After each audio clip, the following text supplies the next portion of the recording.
Hi,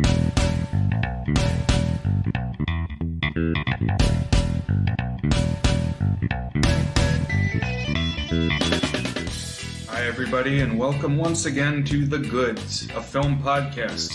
We've got a very special episode tonight because it's number 50, Dan. 50! That's a lot of episodes, Brian. We have not missed a week to date, so you've been good about keeping us consistent. Well, you've joined for all of them, so it's good. Brian, there's a couple other reasons this is a special episode. Okay, what do you got for me? Well, for one, we're sitting in the same place. Oh, wow. It's only the second time it happened. 50 episodes, 2 in-person recordings. Feels monumental, feels special. Yes, and we are far from home. That's right. So, and we're also far from home. That's right. We're in a hotel room. We are in Orlando, Florida. So faithful listeners will know that both Brian and I live in the D.C. area. For a couple of reasons, we have decided to take a little trip down to Orlando. I'm here for 2 nights. Brian's here for more than a week. Brian, what are some of the things? There's a few things bringing us down here. Can you tell us a couple of them? Yes, so we're thinking that in the morning we're probably going to go out to Gatorland in Orlando and throw some chicken giblets to alligators and hopefully come away with all our digits. But the main event, the big attraction, we've mentioned it on the show before. If you're a very diligent listener, you might know. I've lined things up. We are going to go meet Aaron Fechter, founder of Creative Engineering and creator of the Rockafire Explosion robots that played at Showbiz, Pizza Time Theater, and then Chuck E. Cheese's. Yeah, so we watched the documentary on the Rockafire Explosion. Both really liked it. Both said at the time, man, wouldn't it be a great field trip for the Goods to go down to Orlando, go see the factory. And so here we are. I don't know if we're going to have like another special recap of it or anything. We could think about doing that, Brian, maybe tomorrow night after we're done. But that's what we're looking forward to. And lastly, many of you may know Brian is the host of a horror host TV show, public access in Northern Virginia, where we live. And he's down here filming spooky things in Florida, including some of the things we already mentioned, for his 100th episode. That's right. So milestones all around. And with all those things in mind, I've made this an epic episode. The biggest one ever. The Goods. Never been bigger, never been better, never been gooder. What do we got on the plate, Brian? So long ago, back in fall 2020 when we were getting underway, I did an episode on Over the Garden Wall, which was a fall-themed miniseries on Cartoon Network. And I mentioned that I felt a personal connection to that show, unparalleled perhaps except for one other show, which would be a much greater time commitment for us to consume and discuss. But we have now gone and done that because what we are talking about this time around is the series Gravity Falls that aired on the Disney Channel and Disney XD. It incorporated 2 seasons that aired kind of sporadically between 2012 and 2016. Yeah, and you had pitched me on 800 minutes. And I was like, that's a lot of watching, but I can probably make that happen in 1 week. You know, that's 13 hours. That's over a week. That's about 2 hours a day. That's a lot, but that's doable. But then it turned out the math was even a little off from there because it's 40 episodes that are 22 to 23 minutes each. Let's just say 22. Brings us up to 880 minutes. Well, we'll talk about this. The series finale is actually a double episode. So that brings us up past 900. And just for the hell of it, Brian said, hey, Dan, you got to go watch an episode of my public access show, Count Gauntly. It's got some relevant stuff in it. And so I was more than happy to watch that, to actually watch that on the plane ride down here to Florida. So we're looking at close to 4 digits in terms of number of minutes. Definitely going to be a record probably for a long time on this show. That's all right though. It was 1,000 minutes well spent. Yeah, I'm glad you put in the time. I will say there was no reason you had to watch it all in a week. I've been letting you know about this for a couple months now. More than that, yeah. The goal was, spread it out over a summer because that's the time span that the show takes place over. Well, as my sub 3.0 college GPA will attest, I am a chronicle procrastinator, but I got it done. Oh, it's all good. I got a 3.92 in high school, 3.92 in college, and I got a humanities degree, and now I'm a construction worker. So we'll see if that changes in the not too distant future. But GPA, not the strongest predictor. Well, I am, I think, ready to talk about this. I was going to say movie. It's not a movie. This TV show, and it's 40 episodes, 2 seasons. It's many character arcs, large mythology. Let's get into it, Brian. Unless you have any other prelude for us. Oh no, I'm ready. Although, as far as prelude, postlude, summary, it's going to be a little scattershot tonight because the story of the show is good, but maybe the best things about the show aren't directly tied to the myth arc, so to say. Indeed. Lots of stuff on the fringes of this show. Really delightful. Maybe we can start just talking about the format of the show. So it's an all animated show. I would call it, I've heard it called the Cal Arts style to some extent. Mm-hmm. It's not maybe the signature example of it, but think like Adventure Time, Steven Universe look of characters, exaggerated faces. Yeah, it's like a circa 2010 style. A bunch of kids who came out of Cal Arts around the same time. And I've heard about that style referred to that way. I don't know if that's the best way to go about it because animators have been coming out of Cal Arts for a super long time. Like John Lasseter, I'm pretty sure was at Cal Arts. And, it's been Disney's, what do they call it when it's like a farm team? When the lower league is exists to train players to go up to the majors. It's kind of Disney's farm team. And so now a lot of animated series on TV are sort of auteur projects from animators who come out of this program. And then they become executive producers and call the shots in these opuses that they make. And another important thing I think you referenced a minute ago is that this show is a good blend of monster of the week, let's say. So whatever's happening for that one episode. And then almost every episode, some more than others, give us some breadcrumbs in the larger story. You used the term myth arc, which is one I learned from you that I hadn't heard before. Right. So by way of explaining what this show means to me, I did want to give a little more background. So one thing that this show owes a lot to is, Twin Peaks, for one, because it's about a small town in the Pacific Northwest where weird things happen. It borrows some very specific visual elements from Twin Peaks, like the waterfall in the opening credits is similar to the one that is in the Twin Peaks opening. At one point, we see the creepy dream sequence room show up. So it's clear that they owe a bit of homage to that show. But I also see a lot of the X-Files in it. The X-Files was a show that, when it was on originally, I was a little too young. But I got really into watching the reruns on Sci-Fi Channel when I was in high school, which was the first time I ever had cable. And Myth Arc and Monster of the Week, those are terms from the X-Files fandom.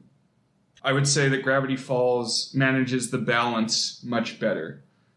X-Files, there are Monsters of the Week episodes that are completely divorced from the story arc and vice versa. And when you're watching them aired out of order on cable, it just makes you hate the Myth Arc episodes because it's I don't know where this fits in and I'm lost about what's happening. And just go back to the kind of episode where there's a chupacabra. That's what I care about. But here in Gravity Falls, as Dan said, you get breadcrumbs in pretty much every episode. Things move forward. Yeah, I saw one website described the show as The Simpsons mixed with Twin Peaks mixed with The X-Files. And I think it's clear that, what's the name of the guy? Alex Hirsch? Mm-hmm. The guy. So he's the creative force behind this. And I think we'll talk a little more about him and his background and how it relates to the show. But suffice it to say, he definitely watched a lot of Simpsons when he was a kid, because there's a lot of humor and vocal style that really reminded me of Simpsons. I guess you can see that in basically any animated comedy. I mean, that's how pervasive The Simpsons has been. But yeah. Hey, I can't really say too much against The Simpsons. I'm a big Simpsons fan too. But this show came to my attention because it has some striking similarities with my own childhood experience. Because back in the day, I would spend the summers with my brother out in Washington State with our grandfather, who had a house out there. And one place that we would frequently visit is a tourist trap called Marsh's Free Museum, which is this little shack on Long Beach, Washington, that's full of like taxidermy freaks, like Sasquatch heads made out of the rear end of deers, fur-bearing trouts and Fiji mermaids, all these Barnum-style humbug attractions. And these types of places are pretty common across the Pacific Northwest, and if you get into a situation where you're visiting one, you start to see pamphlets for the others. Another place that we went a couple times that pops up in the opening of Gravity Falls is the Trees of Mystery, which is one of several attractions based around the California redwoods, which are giant trees. And this one in specific features a big, kind of cheesy Paul Bunyan statue. Well, I think the attraction that is most closely mirrored by the Mystery Shack, the central tourist attraction in Gravity Falls, which we'll talk about here soon. I think the real world analog is called the Oregon Gravity Vortex. It's a place where they say gravity goes backwards.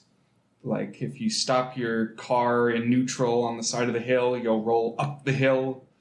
And, if your taller friend stands in the opposite corner of the room from you, suddenly they'll be shorter than you.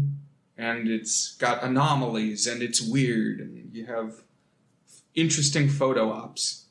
That's definitely the vibe of the show. I mean, it's all about this one town, Gravity Falls, like the title, that just has every single supernatural thing you could possibly imagine going on there. Like, literally think of a supernatural thing. It's either depicted or significantly referenced in this show. And so I grew up in this background of Pacific Northwest paranormal-themed tourist traps. And I heard that, lo and behold, there's a TV show out there about a pair of siblings who spend the summer with their grandfather at a paranormal tourist trap. So it's like, I have to see this because this was my story. The only way it could possibly be more my childhood depicted in a TV series would be if you swapped out the siblings from Over the Garden Wall into Gravity Falls. Then that would be my youth. But so I just wanted to let you know that going in, because it's definitely going to color my judgment of the series. So Dan is going to be providing the objectivity here, hopefully. I'll do my best, yeah. I had positive things to say, a couple of critical things to say, but suffice it to say, I actually really like this show, and I'm glad that you shared it with me, and I looked forward to watching it as I was watching it, and it's definitely something I'm gonna share with other people and probably with my daughters someday. So thank you, Brian, for bringing this to me, and seeing your episode of Count Gauntly that you mentioned. You visited some of those touristy places. It heightened my appreciation of your personal connection to the show. So I wanted to cover a little bit about what the story entails, and then we can highlight some of the things that we like, as we usually do, and just what adds to the flavor of the show and what creates it. Sure. You think that is a good way of going about it? That sounds good. We can roughly outline the show and the major plot points, and then we can just kind of spitball, I think. Yeah. Yeah. So the show follows a pair of siblings, as I said, twin brother and sister, Dipper Pines and Mabel Pines. Mabel is voiced by long-running Good's favorite, Kristen Schaal, once described as the dark horse of the Goods. Here, not a dark horse by any means, very prominent. As prominent as in Bob's Burgers. And so those are her two, huge roles. Yeah, I don't know if I'm going to see her as Louise or if I'm going to see her as Mabel going. And they are spending the summer in Gravity Falls at the Mystery Shack, which is a supernatural-themed tourist attraction run by their great uncle, Stan Pines. And they call him Grunkle Stan. Apparently, because as much as this show is autobiographical for me, it's obvious that it's very autobiographical for Alex Hirsch. And apparently he and his sister Ariel stayed with their Granty, which is a great aunt. But the character of Stan is modeled after and named after his grandfather, which the relationship to me really seems grandfatherly. Definitely. He's very much grandfatherly. It's almost a relationship of benign neglect, maybe not neglect, but he's just kind of the old guy hanging around who occasionally barks orders. But it leaves Dipper and Mabel free to kind of go off on their own adventures while still helping out around the shack and seeing their Grunkle Stan and stuff. So it's an interesting relationship for sure that gets fleshed out and explored as the series goes along. I taught you self-reliance, as Sean Connery says. That's his fathering style in Indiana Jones and the Last Crusade. You gotta let them grow up in the woods and fight monsters. That'll be a formative summer. I mean, that's actually a big thing in parenting. So I'm a dad of two girls. So I've read a lot of parenting stuff. And there is a lot of talk of we need to let kids be a little more free and let them roam around the neighborhood and say, just be back by dinner and things like that. It's definitely the way things are trending. I don't know about battling gnomes and supernatural creatures in the forest and stuff, but, maybe inching towards that. And sure enough, the Mystery Shack that Stan runs does have a bunch of these taxidermy freaks.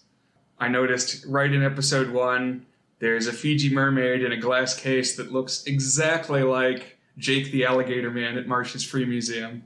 So, I'm sure that's a trope of the industry at large, but, really, it seemed like we were simpatico. We were on the same wavelength. Pretty early on in the first episode, Dipper comes across this journal sealed inside a fake tree. And it's full of cryptic notes about mysterious stuff going on in the town. And it's by an anonymous author who's compiled all these supernatural findings. So right out of the gate, we get what's going to be the crux of our central arc story, which is, unlocking the mysteries of the town, as they say many times, exploring the paranormal stuff, and ideally identifying this author person who wrote it all down. Another thing the pilot sets up that is a major theme is that these Mabel and Dipper are both 12 years old, so they're knocking on the door of adolescence and not quite there. And so the pilot has basically Mabel thinks she has a boyfriend who is in fact a supernatural force, and it's a very clever twist. You think it's a zombie the whole time, but it turns out to be a bunch of gnomes in a coat, which is kind of referenced as a joke earlier. But the idea of all the quote-unquote mysteries of the town colliding with the mysteries of young adolescence and the mysteries of adulthood, when it gets those two things in wavelength, this show is very powerful and poignant way of letting the two kind of mirror each other, I would say. Yeah, this is jumping ahead of myself a little bit, but just prior to the finale of the show, we get kind of a promise of the premise episode called Roadside Attraction. And I think that could work as an alternate title for the show itself, because there is a fair bit of romance in this show. There's also, obviously, roadside attractions. It's like a perfect title. We should note at this point that Dipper and Mabel have different personalities. Dipper is very introverted and bookish. Mabel is more outgoing, and she's just kind of wacky. She's very expressive and very in touch with the colorful, shiny, happy things. Yes. Kristen Shaw very well cast in the role, I think. Agreed. Some other main characters include the people who work at the Mystery Shack. There's a handyman named Seuss, who is voiced by Alex Hirsch, also voices Grunkle Stan and several other characters who are pretty prominent. I feel like when you're the boss, you can do stuff like that, like that Mike Richards guy making himself the host of Jeopardy, although that didn't take. I was really impressed. I don't think I would have guessed that. I would say there's the top three characters voiced by Alex Hirsch is a villain who will come down the line, and then Grunkle Stan and Seuss. And they're all three very different and distinct voice styles. I really do not think I would have guessed that they were all the same voice actor. So even if it was a bit of, I'm the boss, I do what I want, I voice half the cast, he does a good job making it not feel like it's just one dude modulating his voice. Definitely. And also prominent is the cashier of the Mystery Shack, a girl named Wendy Corduroy. She's like an outdoorsy lumberjill Tom girl type who Dipper immediately falls for. But she's several years older. I think she's 15, it's said, and he's 12. But she also is like 2 heads taller than him. Yeah. At one point, he has a fantasy where he's with her at like a ball, and not only is she wearing a dress, he's also taller than she is in the fantasy. And like, we never see her in a dress the whole show. It's like, if you're into her for who she is, you're still like changing her up in this dream sequence. So, but more on that in a bit. Some prominent subplots we get. There is the Dipper Wendy obsession thing. We also have a subplot where Mabel makes friends with some outcasts. Candy, who is voiced by BMO from Adventure Time. It's the actress is Nikki Yang, who played the robot, and kind of doing the same shtick here. That's one thing I really liked about this show, is there's just an embarrassment of riches when it comes to the voice cast, and people will pop in almost playing their character from another show, because there's a couple episodes where there's a time traveler played by Justin Roiland, essentially just being Morty from Rick and Morty, like doing his stammering thing, where he's like, oh, geez, Rick. So there's a lot of that. Not to derail things too much, but Mabel's also got a rivalry going on with a Mean Girl stock character named Pacifica Northwest. And she gets some crushes of her own that form the arc of an episode or two. Yeah, there's Monsters of the Week, and then there's Mabel's Crush of the Week. It's not every episode, but it's maybe 1 in 4 episodes. Yeah. Things break down pretty well into 4s in this show. I think there's like 40 episodes. That's a little debatable. It seems like every 10 episodes there's some big seminal thing that happens. One of Mabel's suitors whose affections she does not return is a guy named Gideon, who's a Texan who has a tourist attraction that is a rival to the Mystery Shack. As things unfold, we learn that he's got supernatural powers for real, because he has another one of these journals. The one that Dipper found has a 3 on it. Gideon's got one with a 2 on it. So we know that there are multiple of these books that contain the powerful secrets of the town. So at this point, we are left wondering how many of these are out there. And Gideon's going to be the secondary antagonist over the course of the show. Yeah, not to hop in with too much commentary here, but I will say that I personally found Gideon just completely insufferable. He was probably the biggest overall negative element of the show for me, because to me the charm of the show is it's this sleepy, rustic little town with its own characters that are kind of exaggerated but realistic types, varying levels of realism.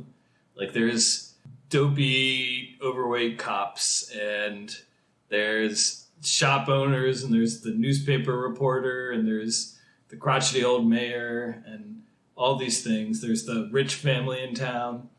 And then you got this dude who has the most annoying voice. He's acts like a baby, looks like a baby, and is just whining all the time. He's introduced in probably my least favorite episode of the show, very unpleasantly and awkwardly, constantly pining after Mabel. And whenever I saw that he was in an episode, just imagine the most exaggerated eye roll gif. That was me whenever I saw Gideon pop up on screen. Yeah, I mean, he's deliberately obnoxious, so I can't really argue with that, but I like some of the things in the episodes in which he appears. One of the times he's trying to win Mabel over, he has this trained parrot, and it has this long speech it has to deliver, and it doesn't get it right, and he's hassling this poor parrot. I don't know. That part makes me laugh. No, there's some good stuff on the fringes for him, but I guess, there are ways to design villains who you can dislike but can also enjoy spending time with, and Gideon did not scratch that itch for me. That's fair, but he's important enough in the show that we got to mention him here in the discussion of the myth arc. Because towards the end of season 1, the first 20 episodes, he uses the book to summon a demon named Bill Cipher, who's described as a mind demon. And this is the big bad of the show. And we've seen him foreshadowed multiple times. There's a window in the house that has his shape, because he is the Illuminati symbol, essentially. He's the pyramid with one eye. He's the thing on the dollar bill. He is the cipher on the bill. Oh. He's got a top hat, though, doesn't he? Yeah, he's also got a top hat. And this is the third major character voiced by Alex Hirsch. I thought it sounded a lot like, I forget Jason Lee, I think his name is, the guy who voices Syndrome in The Incredibles. Oh, I can kind of hear that. He's got kind of a similar approach to talking to protagonists. So right. Buddy mocking dialect. This demon can go into people's minds, and actually at this point that's the only way he can interact with people, is the quote-unquote mindscape. He can inception you. He can steal your secrets from inside your head. Because what Gideon wants is to take possession of the Mystery Shack. And at first it's he just wants to corner the paranormal attraction racket in the area or something. But to do this, he wants to take possession of the deed to the house. And so he's going to get the safe combination by inceptioning Stan. Send the demon into his head, get the numbers out, then crack the safe, I suppose. Brian and I had a pretty in-depth conversation over Facebook chat about how unrealistic this plot of the trying to steal the deed, a piece of paper in a safe in a house, was.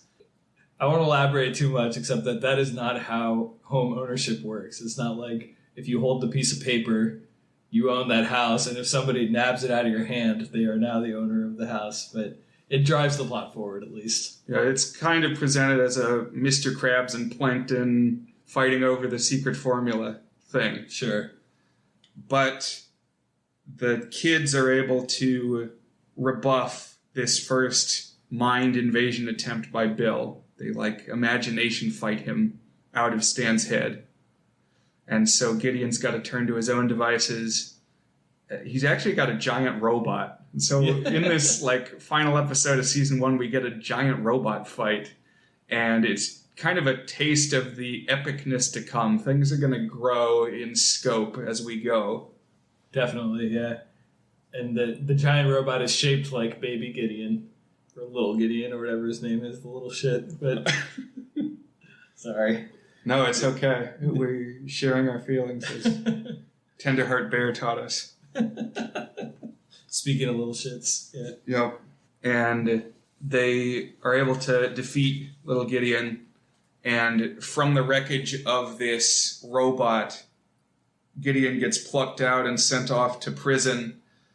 And Stan actually manages to take possession of the journal that he had. Because at this point, Dipper says, hey, we've been following advice from this magic book thus far this summer. And just thought you ought to know, Grandpa, essentially.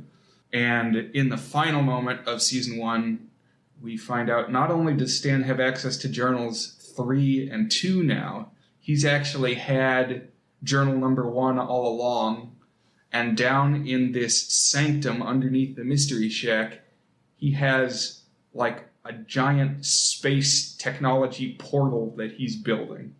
And this moment, hypothetically at least, has more punch to it because one thing about Crunkle Stan is he's the cynical skeptic. Whenever, he's the purveyor of fake supernatural things, cryptids, weird taxidermy things that are very explicitly just pieces of other animals glued together. There's a lot of fun about how fake everything is in the Mystery Shack.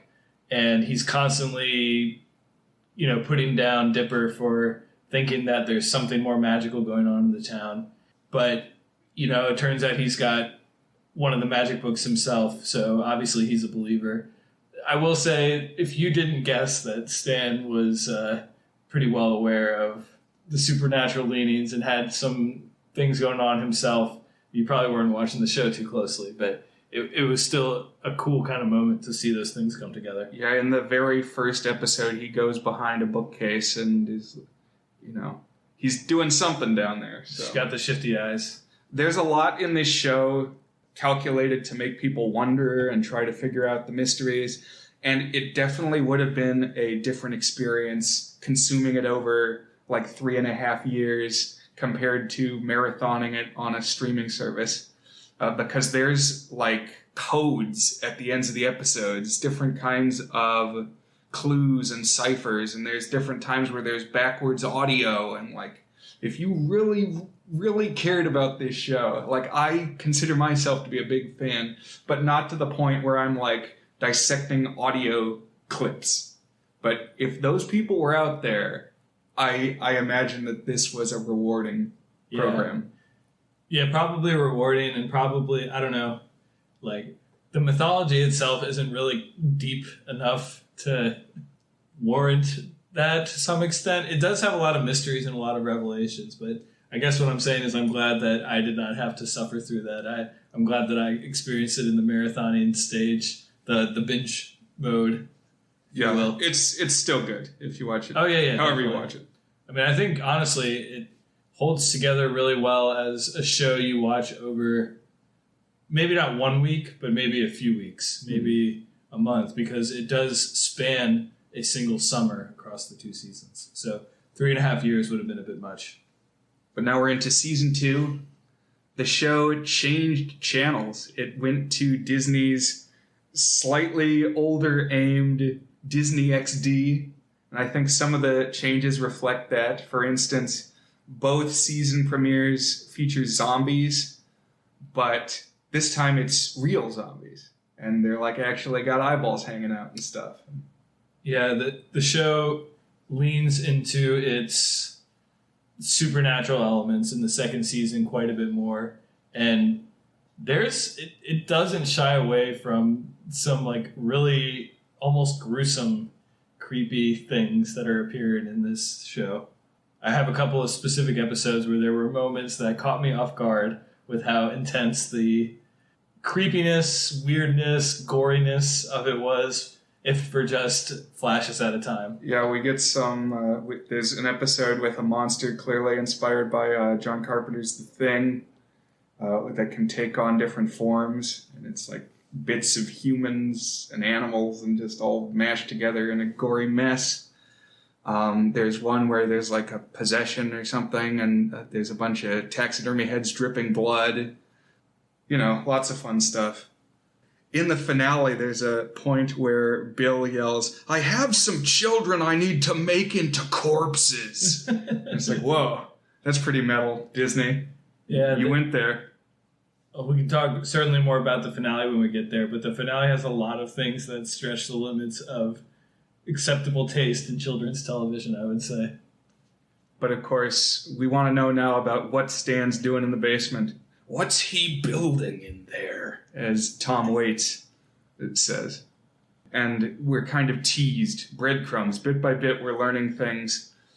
Some of the reveals we get in this first act of season 2, the characters are investing more time in trying to suss out the identity of the author. In my notes, capital A, author. They're always talking about the author. Who is the author? And one of the candidates that comes up is a character named Old Man McGucket, Alex Hirsch character number 4, who up to this point has just been the crazy hillbilly who's always running around yelling rustic nonsense. Yeah, a character type I'm partial to, I have to say.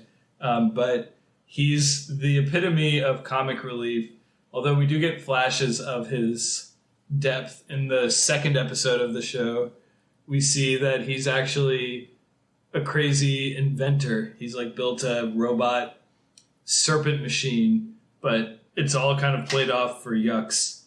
And then, lo and behold, the show has prepared for him a whole backstory. Yeah, because it turns out that he himself is not the author, but he was the author's lab assistant. And he can't tell them any more than that because he had his brain addled by a memory ray gizmo that they find. And so, kind of Ice King style, he's gradually lost his mind over the years and just has these memories that they're able to dig up in, like, secret society files. One thing I liked, a sign of the growing epicness in season 2, is that FBI agents show up and start poking around, and the head agent is voiced by Nick Offerman. So now Ron Swanson is here. Real milk, Ray. Now and forever.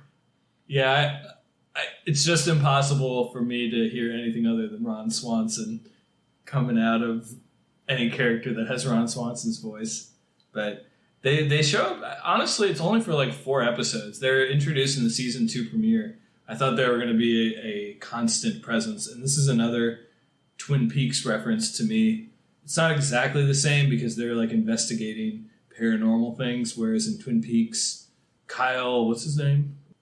Agent Cooper is the character, and I think it's Kyle MacLachlan. Yeah, is the actor. He is a constant presence in Twin Peaks, and he's there obviously investigating a murder. But having the feds show up, and that's when you know things have gotten real in this town that's more than meets the eye. That's very much a Twin Peaks thing. Right, and X-Files, obviously, they're also FBI agents, and even though that show takes place all over the country, it's filmed mostly in British Columbia, just north of Washington State, and it looks it. There's pine trees everywhere Mulder and Scully go, even though they're like, supposed to be other places. Eventually, we learn about the portal and its nature in this absolute exposition blitz.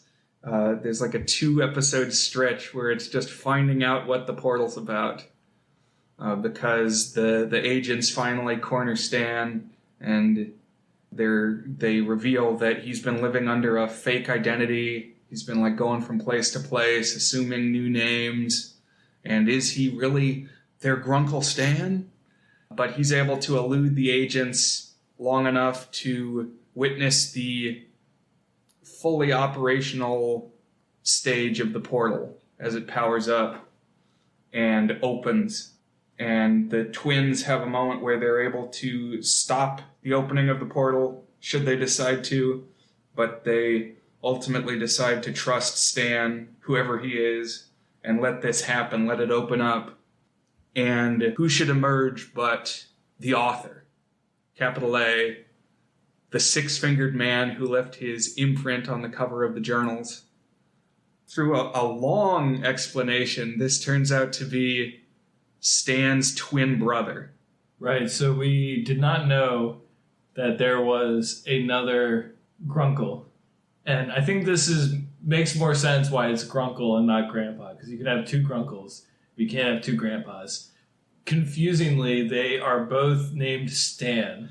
This is so dumb. This is my least favorite thing about the show, and I have a strong theory why it is this way. But yes, so for the whole show, Grunkle Stan has said that his name is Stanford Pines. Stanford, and Gideon calls him Stanford. That's what he goes by. It turns out, no. He assumed his brother's identity when he came to the town and accidentally trapped his brother in this portal. Really, his brother is the smart guy. His brother is the researcher. His brother is Mr. Mystery. But Stan came to the town, accidentally trapped... Sorry, see, it's so confusing. The guy we've come to know came to the town years ago, 30 years ago, accidentally trapped his brother, the researcher, inside the portal, Jumanji style, and has been working ever since trying to get him back out, but he couldn't because the journals had already been hidden away. This guy's name, apparently, is actually Stanley, which... I think if you met a Stan in real life, you would assume his name is Stanley. Yeah. But I think the reason they did this, have his real name be Stanley, is so that fans could continue calling him Stan and not have that be wrong. Oh, totally. But 100%. it's like an Armin Tanzarian thing. It's like, we want to still call him we want to still call him Seymour Skinner. Right. Even once we know that's an alias. But it's just annoying. It's like, give him a different name. It makes it difficult to discuss the, as you mentioned, slightly convoluted backstory. But they get to call Stanford, which is what they thought their Grunkle Stan's real name was, but turns out to be the author who appears. They get to call him Grunkle Ford. Right. So we have Grunkle Stan and Grunkle Ford. And this new character that we're going to get to know in the final 10 episodes of the show is played by J.K. Simmons. J.K. Simmons is here. I don't think we've talked about too much on the actual show that we've recorded, but he's very much been a presence on the periphery because we've mentioned multiple roles that we like him in and how he tends to pop up in movies. Yeah, he elevates everything he's in.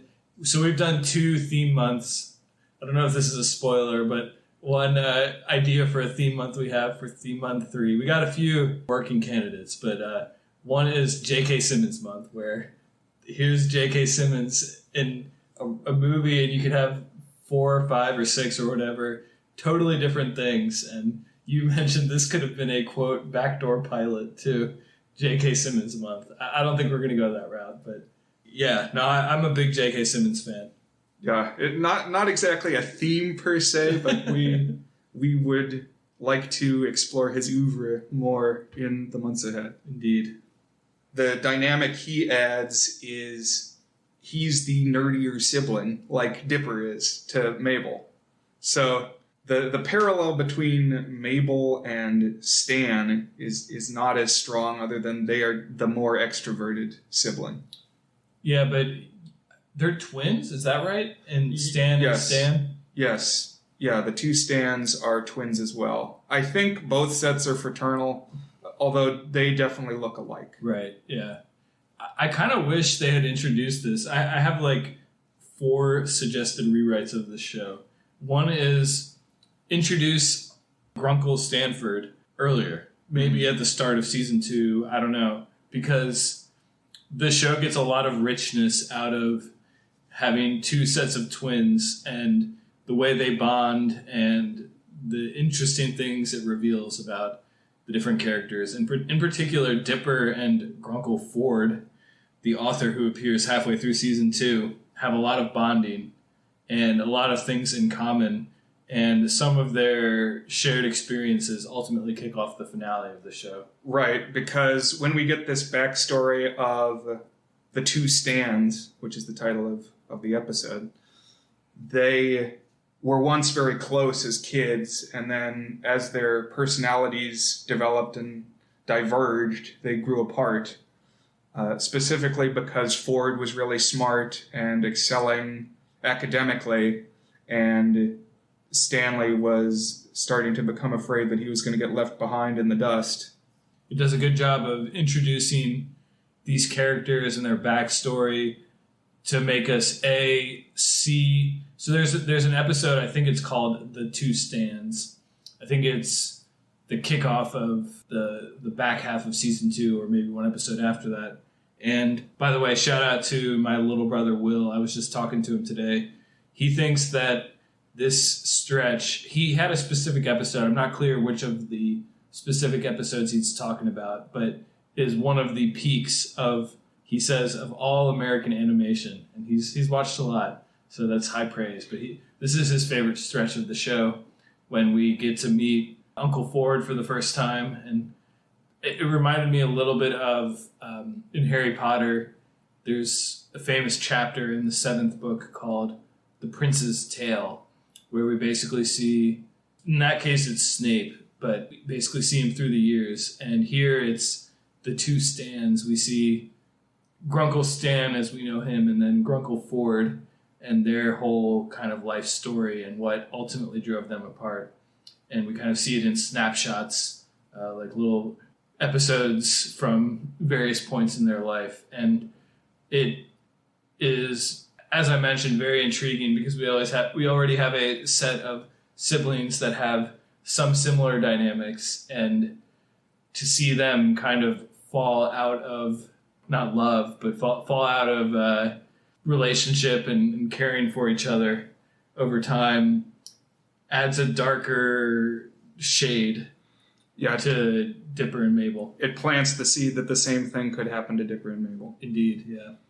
My favorite thing about this episode that's showing the two brothers' childhood and growing up is we see a couple short moments of Stan's father. And we'd seen him once before in a flashback, but he didn't say anything. And when I saw this character just in his first silent appearance, I thought, now, the actor I would cast to play this guy is Jonathan Banks, who plays Mike on Breaking Bad, who's the old hitman. He's just a crotchety old badass. And then the next time he appears in the show is in this flashback, and Stan is kind of narrating, and he says, "My father wasn't easily impressed." And it cuts to that character. He says, "Oh, I'm not impressed." And it's Jonathan Banks. Like, oh my God. Simpatico. Same wavelength as this show. They got him. Fantastic, yeah. But we've got this handful of final episodes where we are finally seeing Ford in the mix, kind of dancing around this issue that the siblings could grow apart. And there is a final aspect of danger because Bill is still out there. And Ford has apparently spent the last 30 years Jumanji'd, as I said, living life, I guess, on the other side of this veil in the dimension where Bill exists. What year is it? Yeah, exactly. Something I noticed this watch through that I hadn't before. I haven't mentioned yet, but this was my 5th time watching the show. And we should point out, second in the past 3 months, when Brian assigned it, I guess you got the jump on watching it in June. Yeah, I watched it a little more spread out, where I watched it over the course of June, and then I watched it again as Dan was watching it this past week. But in this most recent watch through, what was different is I had seen recently Invincible on Amazon Prime, where, not to spoil that show too much, but J.K. Simmons plays an evil Superman, essentially. Something which is gradually revealed. That we find out he's bad in, like, the first episode, but the other characters don't know that, and gradually become aware of it. I say that because this time around I noticed there are kind of some hints dropped that, Ford may have been influenced and have things he's doing that he's not saying, perhaps fighting in favor of Bill at this time. We don't really know. We don't know what his whole deal is because he's kind of just appeared out of nowhere. Yeah, I like this element, and I detected a little bit of this as well. I like it when stories do something where they make you question whether the good guy, through their means of trying to be good, has in fact gone maybe a little too far and maybe soured in different ways. I mean, Harry Potter certainly does this with Dumbledore and even with Harry a little bit throughout the series. And I think it's always an element of a story where you need to have a quote-unquote hero who's not strictly heroic, is questionably heroic in at least one way or more ways beyond that. But what we ultimately find out is that Ford did work with Bill in the past when he was trying to comprehend the supernatural as a whole. They kind of had a partnership where Bill would come into his mind and open up his senses, and they would smoke peyote together and, just vibe. It's funny. This is jumping the gun a little bit. It reminded me a little bit of the Dumbledore-Grindelwald relationship. Definitely. They're like discovering the bounds of what can be done together. And there's like almost quasi-affectionate vibes between them. And one thing I want to talk a little bit about, I did just 5 minutes of research on what are the most popular ships in Gravity Falls. Okay, so yeah, you don't want to go down that well because I'm sure number one is Dipper/Mabel. It actually is not. Okay. But Dipsifica is important. But what what were you going for there? Bill and Grunkle Ford. Really? Grunkle Ford. Really? I mean, maybe ship is maybe not the right word, but like romantic vibes between them. You can see why they're drawn to each other at least. Okay. That's fair, I guess. Yeah, you're not going to guess. I guess I'll just spoil it now. Do you know what the most popular ship is? I read about this. I didn't even believe it, but apparently... Oh, so wait, most popular was not... It's not. Not the one you were just talking about? So that one is called Pinecest. It makes sense because their last name is Pines. Right. No, I know about Pinecest. I do. But I thought you were saying number one was Ford and No, so Bill. The number one is, and I didn't even believe this, is apparently Dipper and Bill. I've seen that too, yeah.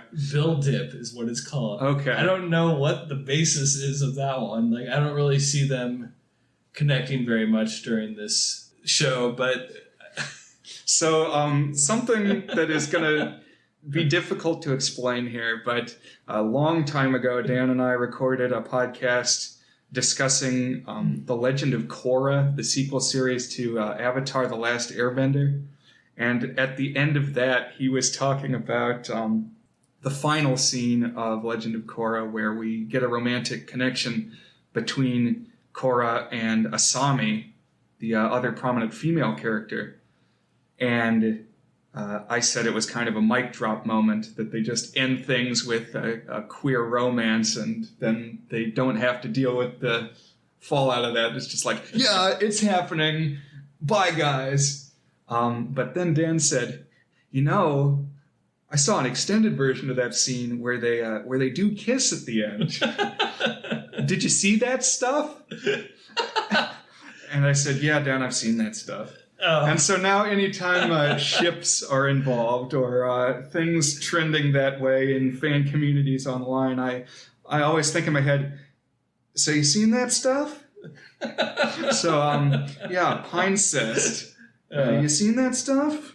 Maybe we shouldn't go down that route. There's some stuff. But let's just pause for a moment. Did you know that it is a observed fact that 1 in 4 brother-sister relationships that are within 2 years of each other do some romantic experimenting with each other at some point? Oh my God. No, I don't know what you're sourcing there. Hey, it's something I read on the internet one time. Okay. Well, all I'm going to say is there were like a small... I respect that the show really took that relationship very seriously, and I can't possibly personally know what it's like to have a twin who's the opposite gender when both of you are cis and straight and just spending all your time together. But there was like 4 or 5 moments throughout the series where I was like, that's a weird vibe I'm getting right now from this show between these two characters. And so I guess all I'm saying is, like, given the number of weird people there are in the internet, I wasn't even a fraction amount surprised that there were people who were reading into that. Interesting. And that's all that I'll say on that. Okay. I don't subscribe to that myself, but I was not surprised that some people had subscribed to that. That's fair. While we're in this quagmire, I'll say I do like the storyline with Wendy. I think that's got some oomph to it. I completely agree. I can relate to... I like that you said pining. That's a good word that I've not thought of in connection to this show because their name is Pines. Oh, that's good. But him pining after her and that not being something that can work out. Although, there are episodes here involving time travel, and I like the time episodes. One of the biggest Dipper Wendy episodes involves a time loop, basically, and since we devoted an entire month to that concept, we may have some more to say about that one. It's one of the best episodes in short, for sure. And like how, trying to maximize the dialogue tree, as I've said before, and just get the best rep that you can. Although I personally go for Dipsifica. After the Wendy thing doesn't work out, there is an episode where Dipper is suddenly celebrated by the town as a ghost hunter, and he gets invited to rid the rich family's mansion of ghosts. And I liked that suddenly everybody seemed to have turned around on Dipper, like not being a weirdo. They're like, "Oh, we have a ghost? This is the guy we want." And it's like Titanic, they give him the tuxedo to wear, and she's kind of held up as being an alternate love interest just for a snippet before we dive into the home stretch of episodes. Yeah, in general, I like this character, the North. What's her name? Pacifica Northwest. Yeah. And that was one of my favorite episodes too. The one where she and Dipper get to spend a lot of time together.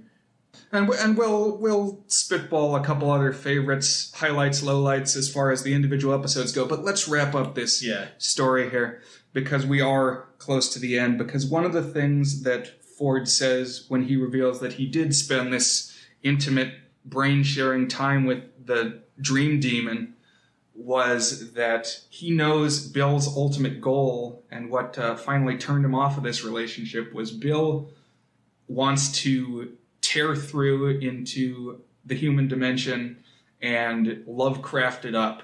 Just wash everything in a tidal wave of madness and make everything quote-unquote weird.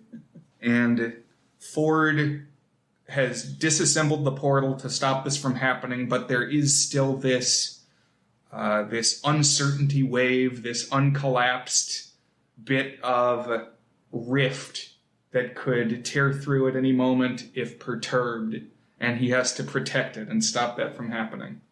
Yeah, and I really like where the show goes with this. It leans into the quote-unquote weird. In your Gonley episode, where you visited all these places, you talked about the fad of keep Portland weird. I almost wish I had watched your Gonley episode before I watched Gravity Falls, because the notion of weird is really brought to its intensive extreme in Gravity Falls. Right, because something Ford does to kind of safeguard the rift, he invites Dipper to be his monster hunting apprentice. And of course, there's nothing Dipper wants more than to essentially be the next author. I mean, who wouldn't want to be a monster hunter's apprentice? And like, he's making this offer as they're like discovering alien technology underground and stuff. Or I don't know, maybe that's not the same episode, but it's definitely Ford is kind of opening up the, hey, you're kind of a curious geek.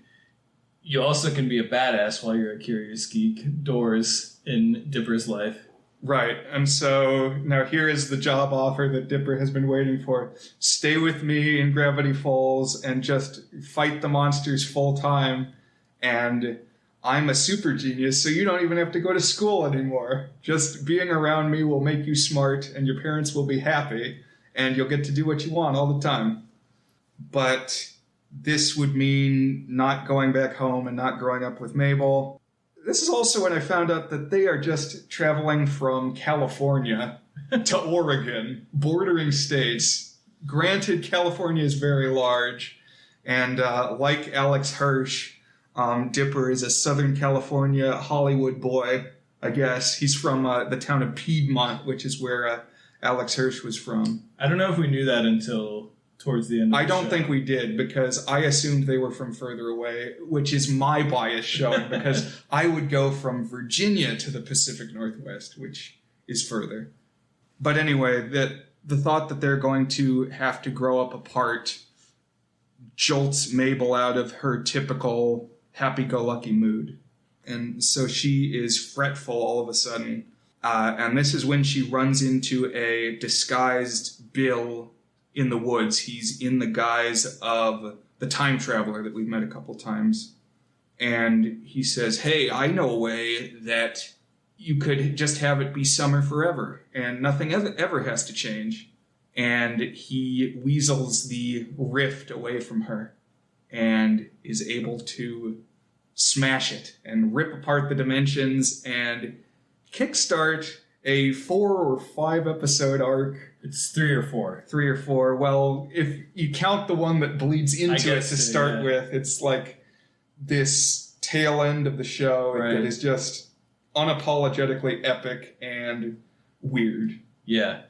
And it even has a great name, Weird Mageddon, which it earns. It's both Armageddon and just very, very weird. Yeah, just everything is coming to life and growing orifices and faces and tongues and wings. One thing I really liked is the opening theme and the intro had been a kind of constant throughout the whole show. I think there's actually 2 versions of it. There's the long version and the short version, but it's like this kind of whistled theme song that's, I think you mentioned that already. It's like a little bit X-Files, a little bit Twin Peaks, catchy. It shows Dipper and Mabel doing various things. We meet a couple other characters in it, but it has like a warped version of that where Bill is taking Dipper's place and it like does a minor key shift. Yeah, it's like the waterfall has turned to blood and it's flowing up instead of down. And just like makes it really creepy. And yeah, they definitely leaned into like very much setting the tone that this is not the show operating in its normal mode. It is epic finale time. Right, and so now Bill is able to pass through the portal. He takes on a physical body, Voldemort style, and this is when he's going to get to hold court over this twisted version of the town. He creates a home for himself called the Pyramid, which I kind of like. Lots of good puns in this show, yeah. Good names of things. And he's got these flying eyeballs that are going around turning everybody to stone and just inflicting suffering. And what did the minions call it? There's a... Henchmaniacs? That's what it is, the Henchmaniacs. Yeah, so he's got these, like, goblins and demons that he brings in with him that are his friends, and they're just scary chaos monsters. There's, like, a guy with 8 balls for eyes and a set of chattering teeth, and there's, like, a inside-out Rubik's Cube thing, and just something that's like a gray loaf of bread with arms. It's forces of weirdness. So now everything's just an insane wasteland that Dipper and Wendy and Seuss are wandering across. And they have to try to get Mabel back because she was at ground zero of this tidal wave of insanity and is now being held captive in a bubble in the middle of the wastes. And Gideon is the jailer responsible for this bubble. Once they finally get over there, passing through all this insanity. Oh, by the way, Louis C.K. played one of these demons on initial airing. He was the crawling arm with a face that, like, eats people. And he keeps demanding that people get in his mouth. Yeah. It's like, hey, you should really think about getting in here. Come on, and you'll love it in my mouth. And you can still watch this clip on YouTube, but once the scandals involving Louis C.K. came out, Alex Hirsch redubbed his lines, but it's out there. I gotta go find that. Because, he was clearly improvising too, so it's weird seeing improvised lines dubbed over. Yeah. Parks and Rec, Louis C.K. also appeared and had improvised a significant portion of his lines as a kind of shy cop. And, man, I wish I could have seen Louis C.K. being that, because that is one of the... I was laughing whenever this hand face thing It's really scary, but then the stuff it's saying is also funny. Yeah, and it's like kind of dry humor, and that actually totally clicks now that you're saying that. But they finally get to the bubble, and Dipper pulls Gideon aside and says, hey man, you can't force somebody to love you, which, is kind of a poignant culmination of the romance thing with Wendy. Although, I will say, there's a love potion episode, and they don't get into the squickiness of love potions. That is not how it's used. It's love potion used for good. For matchmaking. Yeah, it's like... people who need matchmaking. Right, it's like the people who nobody loves, make them love each other, and there you go. Instead of, I have been obsessing over this 15-year-old for the past... For us, it's a season, but for him, it's a month, but... Anyways, yeah, I'm glad it didn't go down that route. True. Anyhow, Gideon lets them into the bubble, and we get a really interesting episode where we find that this is not exactly a prison. It's like an alternate dimension set up to Mabel's whims. It's Mabel's fantasy world. And describe what we see in this bubble. Sure, so... on the outside of this finale, this weird Mageddon, everything had been, like, morbid weird.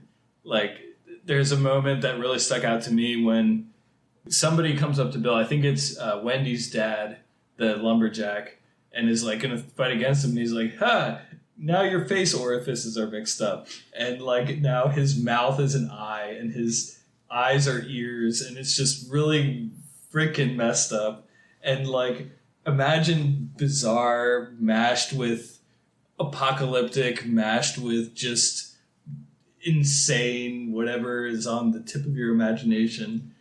And then you cut to this dome, and it's everything that Mabel had been pictured as this far. It's rainbows. There's been a lot of like crushes and fake imaginary boyfriends throughout the show. They're all there. There's like unicorns and bright colors and just Lisa Frank, is that what the name is? The stuff that was big in the 90s that was all bright. It's like Lisa Frank personified, but also it grants your wishes and your whims, and it kind of knows what you want and brings it to you. So everybody goes in, and then everybody except Dipper gets distracted by whatever thing that this... It's essentially the Matrix. Like, imagine the version of the Matrix where you get plugged in exactly the reality that you would want. And those things... sort of. The Matrix, it's kind of like the illusion is the lame reality. It's like what we're all experiencing is what's pulled over everybody's eyes. It's like, why would we want that? But what I specifically think of is there's a storyline in Batman Beyond where like one of Terry's friends gets addicted to living inside this like pleasure pod at the arcade. And I would definitely live in one of these things. It's like, yeah, sign me up, plug me in, use me as a battery if you have to, but I want in. Something Mabel is into that I think really shows that this show is autobiographical for Alex Hirsch is a lot of the things Mabel likes is like 80s pop culture, which doesn't really line up with it being set in the present. I mean, they do have like email addresses and stuff, but it's clear that a lot of the references in this show are tied to the 80s. And like Mabel's dream boys that we see grow gradually more physical in form, they appear in the mindscape at first, and then as things get weird, they like start to exist in reality. But they are animated in this alternate like He-Man style, or like Gem and the Holograms. Definitely, or Thundercats. They look taken out of an 80s cartoon. And there's also a Care Bear in Mabel's world driving a bubble car, or a cloud car. I didn't catch the Care Bear. So it's interesting. It's a mix, and there's like pop music playing. But I guess the argument that Dipper makes is that reality with its ups and downs is better than a fake thing where your every whim is granted and it's not real. But like the way we experience the world is strictly sensory. So if it's controlling every one of your senses, how is it any more or less real than quote unquote reality?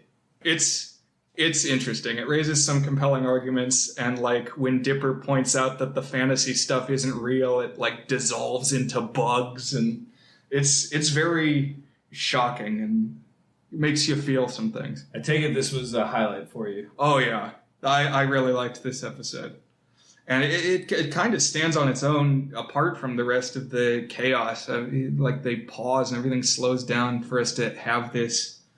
I feel like they were trying to say something.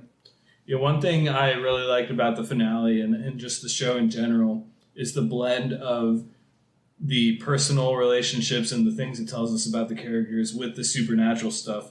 And I think this second part of the finale really focuses on the Dipper-Mabel relationship and just very much on Mabel. I mean, Dipper is, I think, slightly more main protagonist than Mabel.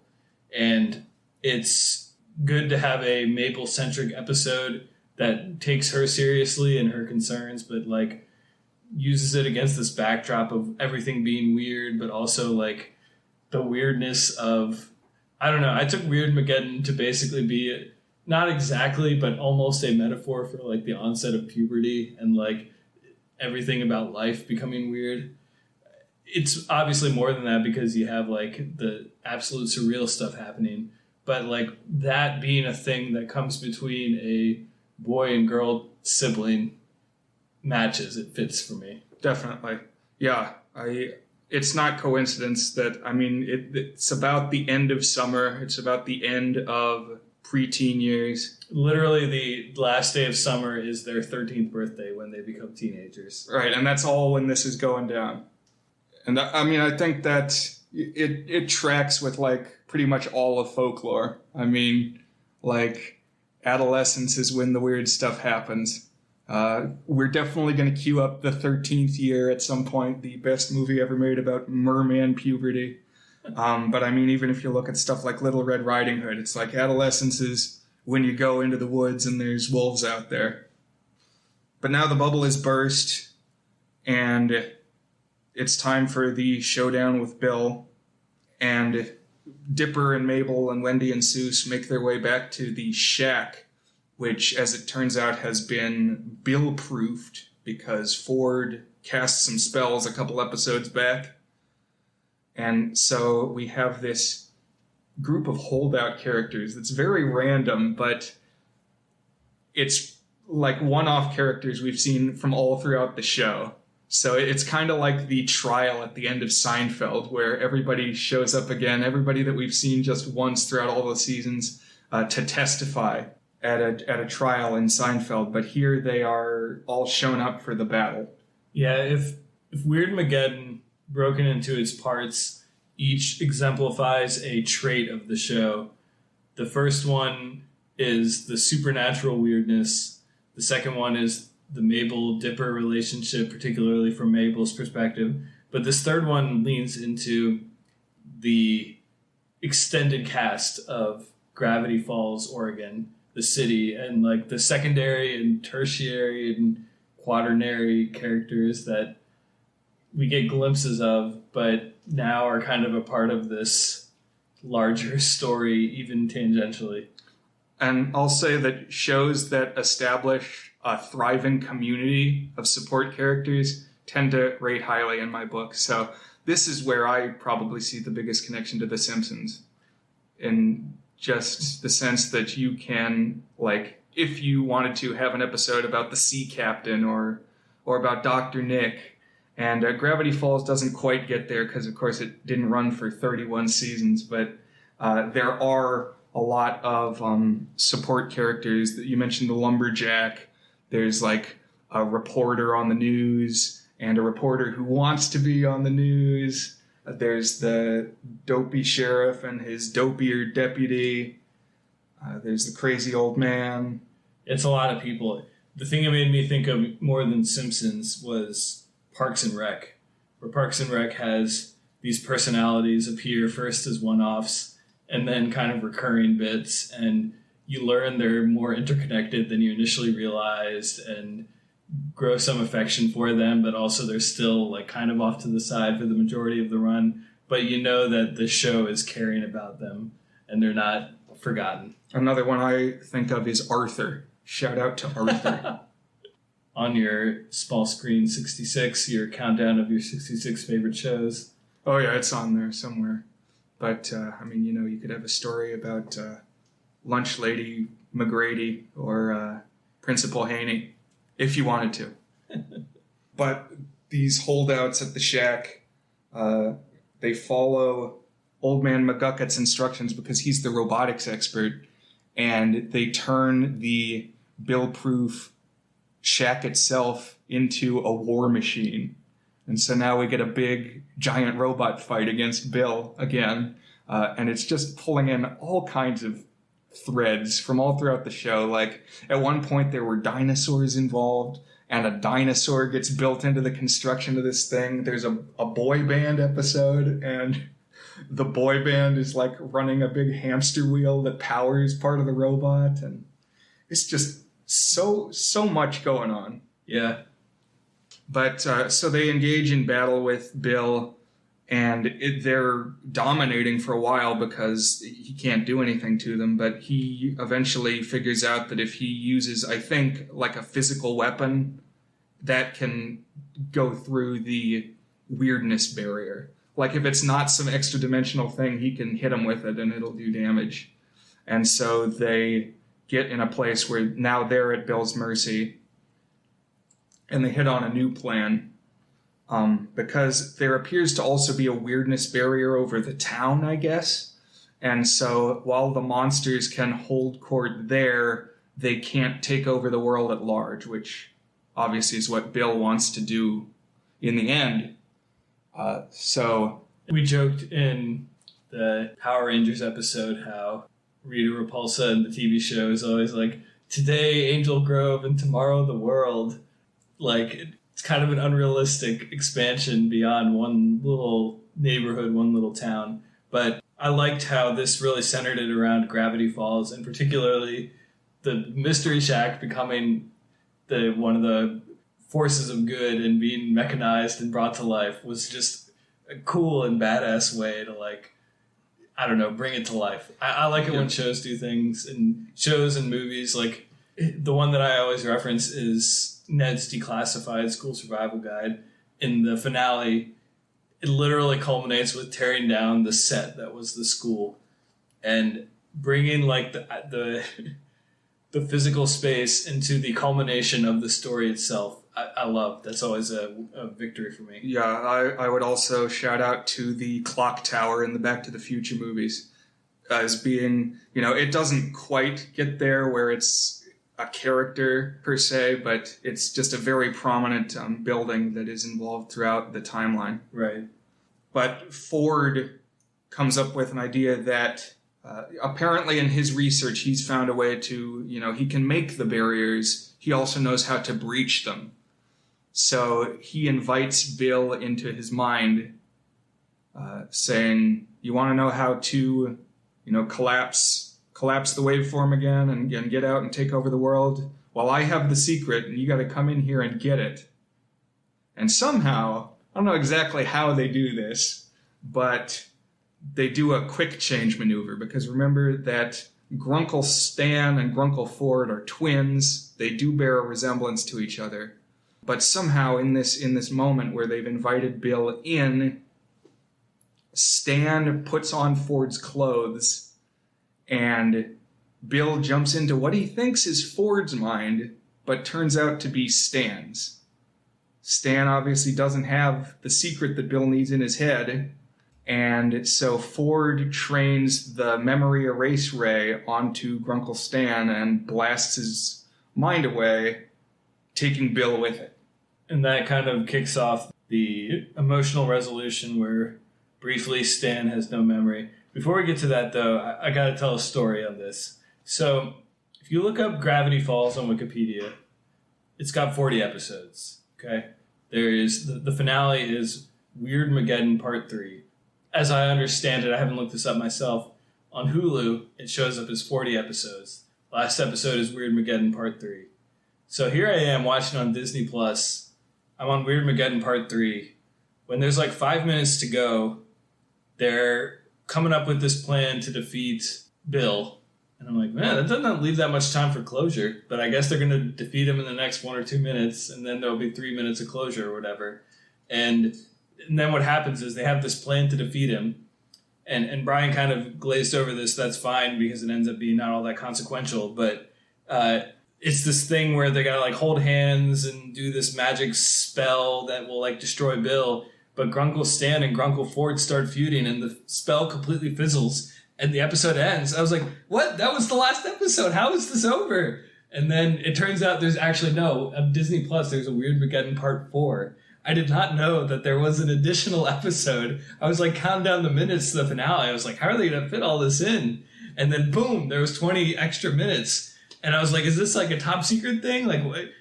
Are we not supposed to know there's a Weird Mageddon Part 4? It's like they only advertise that there's 3, but there's actually 4. Now it just turns out it actually aired as a double episode. But Disney split it up and made it a Part 4. But that, for me, was like an unintentional, I didn't do my research, bam, slap you in the face plot twist, because I had even timed when I was going to watch the end of the episode down to like when my bedtime was. And then it hit it, and there was no conclusion, no finale. And I was like, it's not done. I can't believe it's not done. And so that was last night, and then I woke up this morning extra early and watched Weird Mageddon Part 4, as it is on Disney+. Oh, man. I'm almost upset that you brought that up, because that was going to be one of my few bad things, was this setup that they do of this, the way that they're originally planning to seal Bill away, because one of the breadcrumbs for people to mull over who were watching week to week instead of all at once, a couple times when we see Bill depicted in the journals, he's surrounded by this like zodiac diagram, 10 different symbols that are around him. And what we find out is apparently this like circle that can send Bill away is 10 people joining hands who represent these different icons. And so just 10 of the prominent characters in the show are apparently these avatars of these different, I don't know, mindsets, personality types. It's dumb. I didn't like it. That, like, characters who were important because they did things in the story that, like, were meaningful are bound together by cosmic forces to do this summoning circle. I didn't think that was earned. That felt weird to me. And then the symbols are like a llama that represented Pacifica because it happened to be on her shirt in that moment, even though she had nothing to do with llamas the whole rest of the show. Wendy is represented as a bag of ice because she's cool like ice, but that's not an ancient symbol. How long have they been bagging ice? It was weird to me. I didn't like this. So, and then it ends up not doing anything. Yeah. It doesn't even work.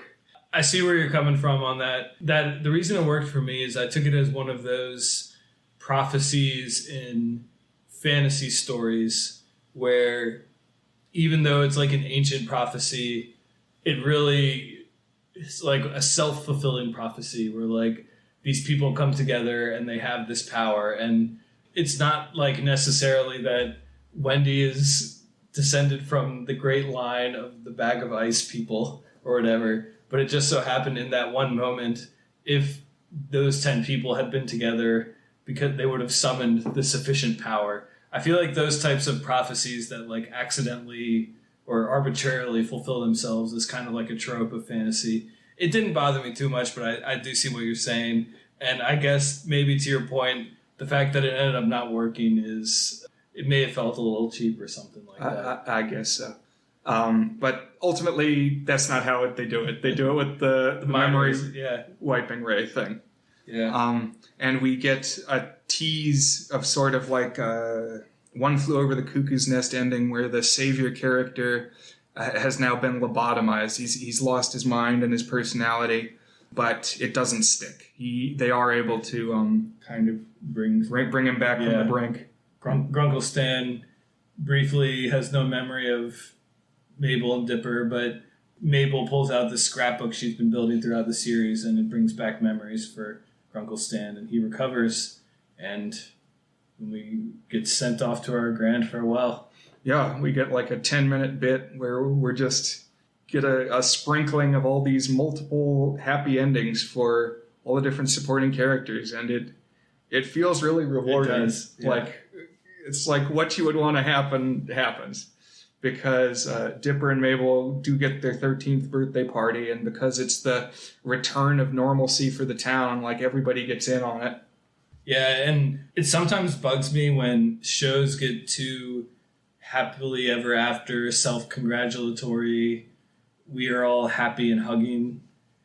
This one kind of worked because it was like one magic summer and everyone came together, and like the show really did set up this epic scope accomplishment that was truly achieved by everybody working together and bonding. And so it never got into the territory where I was rolling my eyes at how self-congratulatory it was, which many, many happy endings be in that realm. I thought this ending worked like phenomenally. I thought it was a fantastic finale overall. It just really paid off on everything that the show does well, I thought. Yeah, like in some sense, I would want a Gravity Falls Season 3 because there's obviously more monsters that you could make Monsters of the Week about, but you could never wrap it up as well as they did in 2 seasons. They perfectly capped all their arcs in a satisfying way. It would be like if they ever tried to make a Toy Story 4, for example. But luckily, they would never do that. I actually don't hate Toy Story 4. No, it was just unnecessary. Yeah, don't call it Toy Story 4. Call it Toy Story, the Dusty Museum, or something like that. Yeah. But Stan and Ford decide they're going to sail the world together, which is something they had talked about doing as kids. And with nobody there to run the Mystery Shack, Stan is about to shut it down, but Seuss appears and gives this impassioned speech. We've been talking for a while now and not really talked about how great Seuss is. I love Seuss. He's a good character in multiple ways. He's almost like given too much depth and development and screen time, because he starts as just like a doof on the side who just happens to be there and is always kind of the stupid guy. But then he gets multiple episodes that take his life very seriously, so that we come to care quite a bit by Seuss by the end of the show's run. And Seuss gives an impassioned speech about the meaning of paranormal tourist traps and why they need to endure, why it's important to have Fiji mermaids in the world, sparking people's imagination. And so after this, Stan decides that this needs to be the new proprietor of the Mystery Shack, and Seuss gets the keys Willy Wonka style. Yeah. This is a moment where it had me thinking that one of my, now, I don't know if you'd call it a life goal, but maybe a life dream is to somehow find a way to make you, Brian, a Grunkle Stan character, a proprietor of a, what would you even call this? A roadside attraction that deals with perhaps faked paranormal things.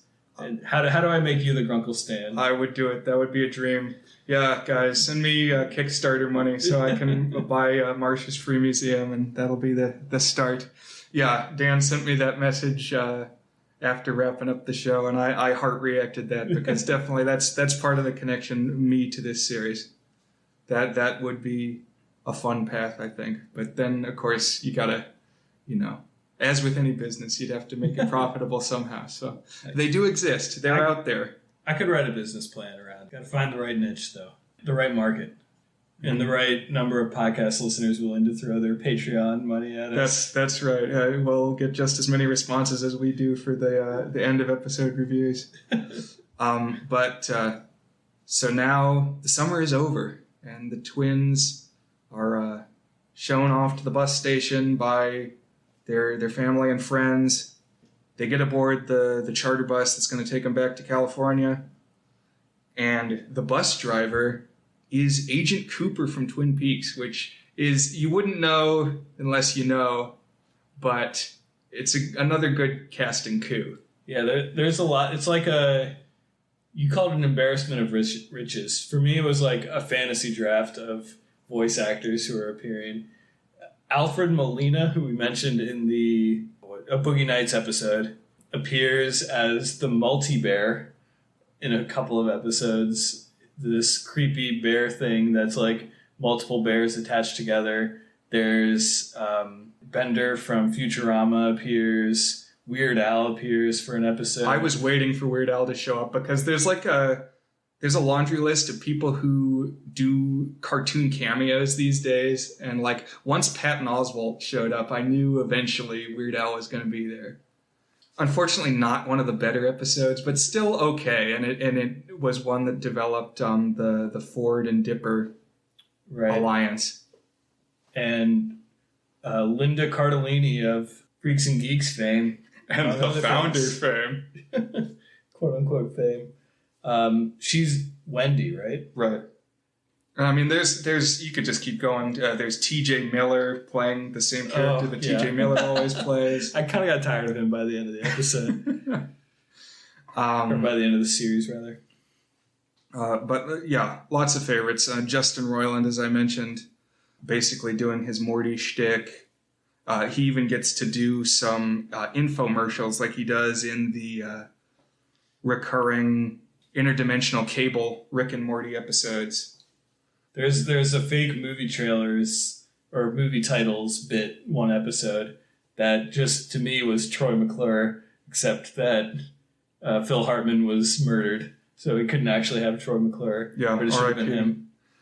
But they're aboard the bus now, being driven home by Agent Cooper, and right before they get on, Wendy hands Dipper a note. And she says, read this when you miss Gravity Falls. And it's signed by a bunch of the friends and supporting characters. And it says, see you next summer. It's a good stinger. I think it works thematically, too, because it's like a good reminder that you're never at the end of your journey. There's always more to come. There's always more growth. There's always more adventure. And I liked it as an ending. It hit the notes I thought it should hit, for sure. Yeah, I like it. I like this ending a lot. And like even as the credits roll, there you see like little postcard snippets of the supporting characters doing stuff in the postscript, and just a good culmination. Definitely. So after all that talking about what happens generally in the plot as a whole, are there some other things that you wanted to shout out? Maybe some favorite episodes, just things you wanted to dissect a little more. I'm going to pull that out now, and I have notes for all of the episodes. I got carried away on the note-taking for this one. 13 pages. Wow. I'll say I also took a few notes about every episode, and I went through and bolded the ones I want to talk about specifically, and it's about 20 of the episodes. So definitely we did some thorough research. We're not going to keep you here all night, but I just had a couple bullet points I wanted to shout out about several. For me, this show has its epicness and it has its myth arc. And the thing that I thought it did best overall is kind of taking the character conflict and the character development and the character relationships and echoing that with something supernatural. And when it did that, particularly in ways that were not necessarily like biggest monster ever exposition dump type stories, that really resonated with me. I think these are episodes that might not be essential in the story of the show, but really resonated for me. And I agree. Like, the episodes that are my favorites, well, except the finale, because the finale is great. But other than that, my favorites are ones that would probably could be called filler episodes. Though, like I said, they do a good job of tying them in generally. Right. And I think a lot of shows and movies have played on like aligning adolescence with horror things, because what happens to your body, what you have to endure with other kids, the encountering of the great unknown in many ways like parallels the experience that horror characters have to go through. And so all the supernaturally horror-y things really does align well with the character development we're seeing. The thread that I thought really brought this out was Dipper's unrequited crush on Wendy. Some of my favorite episodes mine that and Dipper's longing to be better and bigger and more impressive and more desirable than he is into something. I felt that. Yeah. The inconveniencing is an early one. That's the one that introduces the crush on Wendy. And, I mean, one of the only things I knew going into this show, the two things was siblings go and spend the summer with their grandfather at a paranormal tourist trap. The only other thing I knew basically was Dipper has a crush on Wendy. And it takes till episode 5 for that to be established. Right. Although it's something you could see coming, even just from the credits sequence. I guess that she was going to be a crush character for Dipper. But he has a lot of really good episodes where he has to reckon with that. There's the summer ween, which appears in my upper half of the episodes, where he tends to be a cool kid to go to a Halloween party, but actually has to learn to trick or treat. That's always a great plot in a coming of age saga, is do I still trick or treat, and the reckoning with that. I've seen that like 3 or 4 times, and I feel like it always works as a good metaphor for the ending of childhood. I quite liked the one called Double Dipper, where to create the most optimal environment for connecting with Wendy, he makes a bunch of copies of himself at a party to just be micromanaging every detail of the event. And this one was kind of Calvin and Hobbesy to me, because they specifically talk about how they're going to avoid fighting with each other. Because in Calvin and Hobbes, he does this multiple times and is always fighting with his clones, because Calvin is a very disagreeable character. He doesn't get along with others, so when there's multiple of them, they fight. But Dipper conjectures that because they've all thought this through, they've all been ready for the day that there would be clones of him, they will be able to get along.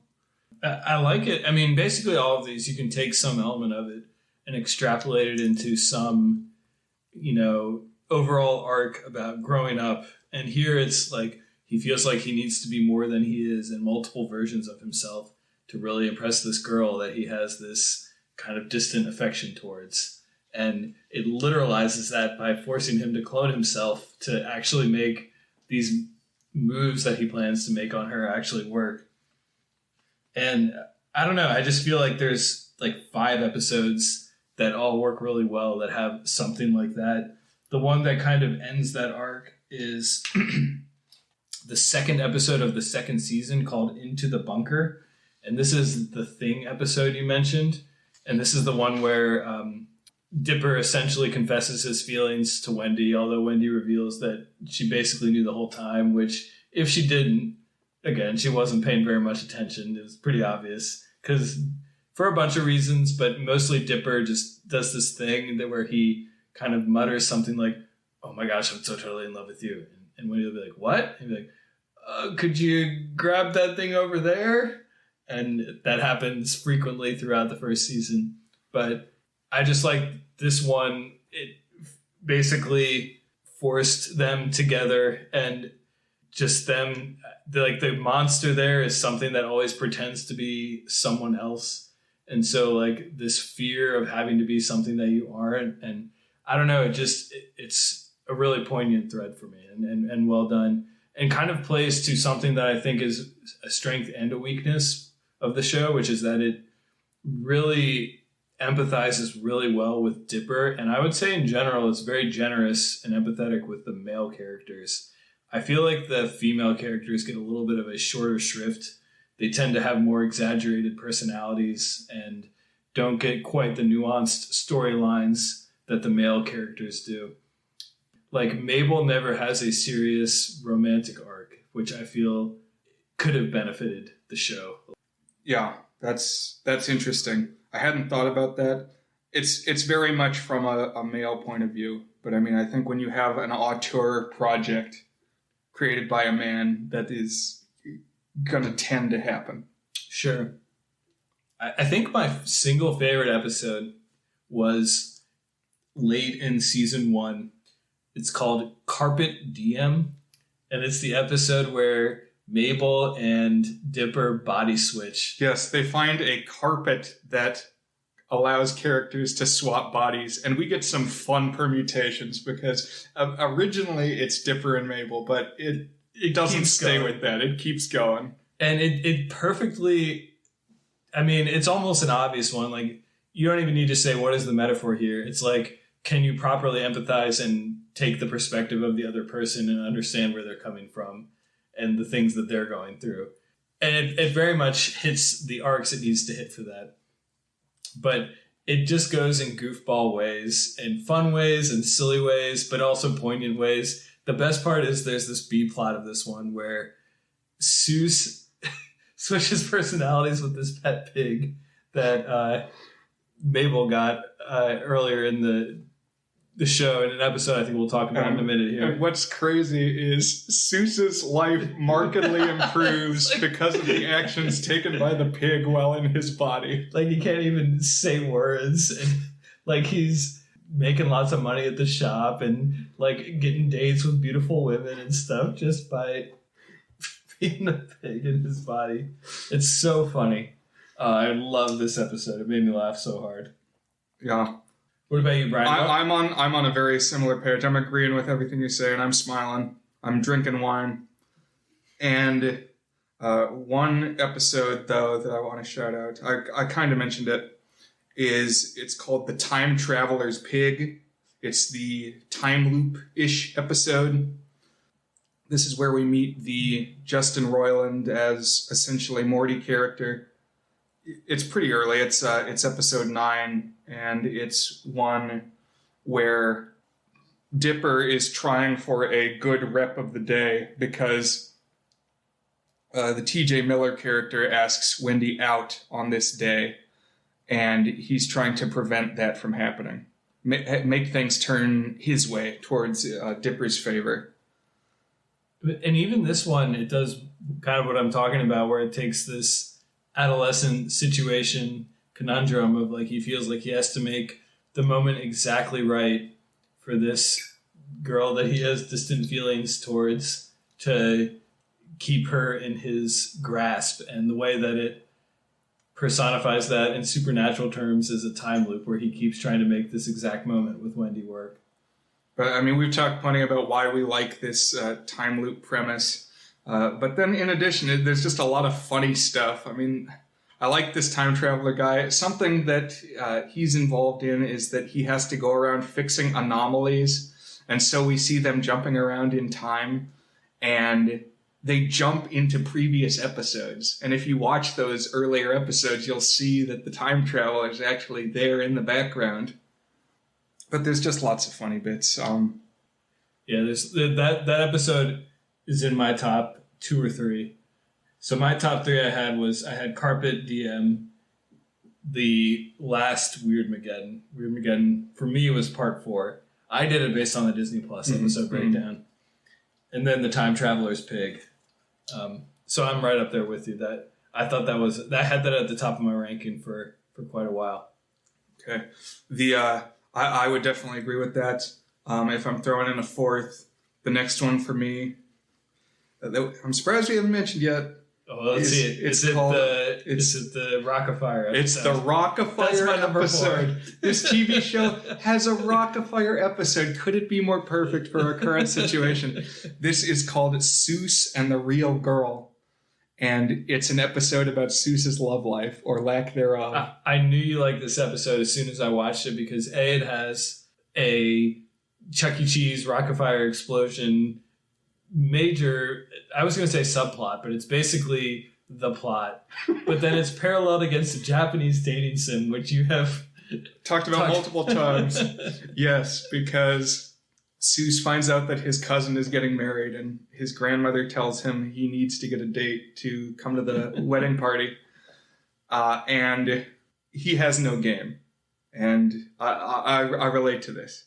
So what he's going to do is he's going to study up using a Japanese dating sim game, as I've mentioned before. But I actually think, so this game that he's playing in the episode is based on games like Tokimeki Memorial. But I think this episode may have inspired the game Doki Doki Literature Club, if you've heard of that. Yeah, if you watch on YouTube, there's like a epic showdown of the Rock-afires coming to life, battling our protagonists, and everybody in the YouTube comments was saying, amazing how one episode inspired both Five Nights at Freddy's and Doki Doki Literature Club. Because in that game, it's sort of a horror parody of these Japanese dating sims, and one of the girls takes over your computer to be with you. And it seems very derivative of this episode, because Seuss eventually does meet a girl at the mall who, like him, is into the Rock-afire explosion. You can't make this up. It's called Hoo Ha Owl's Jamboree, but Billy Bob is there. Yeah, I noticed that. It was exactly Billy Bob from Rock-afire. So the virtual girlfriend that he's made in the game is not on board with him romancing real world girls. And so they have this big showdown, a Rock-afire fight versus the virtual woman. And this one's up there for me. Seuss has an N64 on his shelf in this episode. Oh, nice. One thing I wanted to say is that if you go to comic book conventions, you see a lot of guys dressed in Dipper outfits with the pine tree hats and the vests, and it's 20-something dudes. And one of my takeaways from this show is if you think you're a Dipper watching this show and you're our age, you're probably a Seuss. You gotta come to terms with that. You gotta accept that.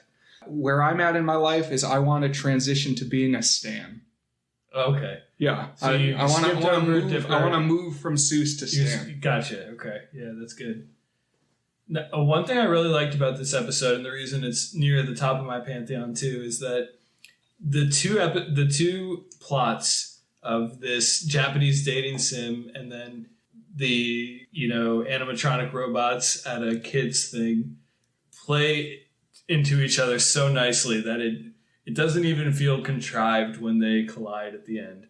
It really naturally leads up to that, and it just all works together. And honestly, it takes Seuss's character very seriously, and the ways that he might be an interesting and appealing person, but also might be an off-putting person, and how you have to have the right kind of personality to actually click with this type of person.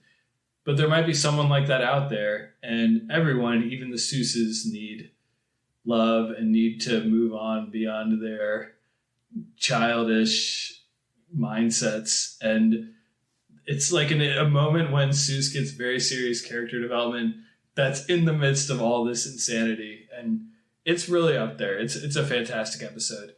Another thing I did, Brian, is I rated each of the 41 episodes on the Is It Good scale. Oh my gosh. Well, we'll have to put that as a supplement to the episode or something. But this was how many got a 5 or higher? How many got a 5 or higher? Yeah. Oh man, like 34 out of 41 or something like that. All right. I actually, believe it or not, I didn't give out any 8s, except if you would have counted the finale as one whole thing, I would have given that an 8. Well, it's still pretty good. Pretty good.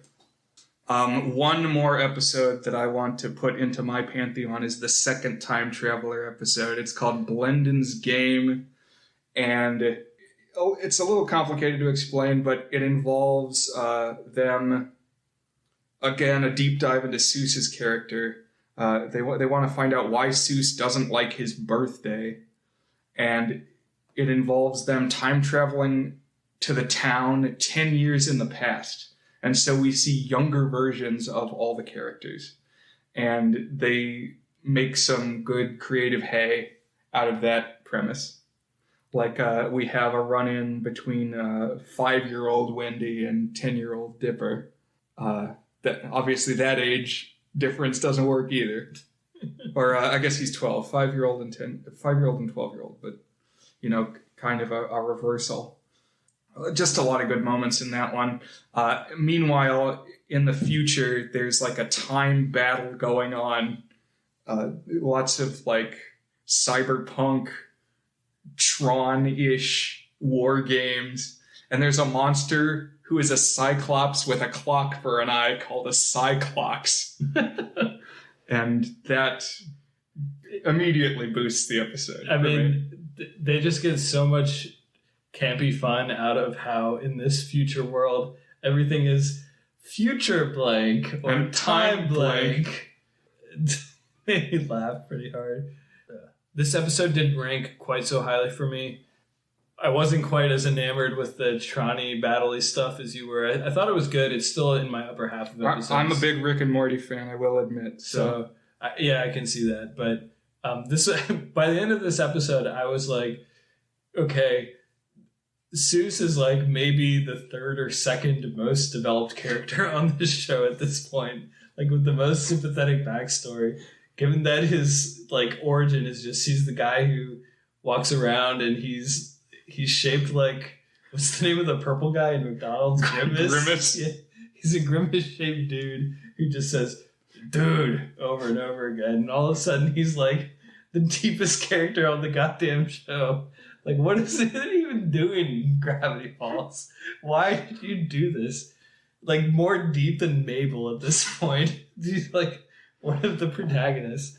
But I still enjoyed it, yeah. Because he's got this whole backstory about how his dad didn't come and how that kind of scarred him from, like, connecting to his birthday, but also connecting to other people and family units and all this stuff. I don't know. What about some not so good episodes, Brian? I had a short list of episodes I did not like very much. Sure. So for me, there's 2 that I don't care for, and they come in pretty rapid succession. It's episode 6 and episode 8. So episode 6 is my least favorite. It's called Dipper versus Manliness, and it's because the themes are just too on the nose.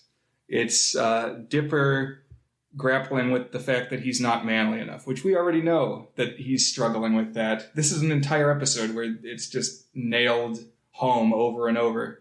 And he meets these creatures called the Manotors who are going to train him to be a man.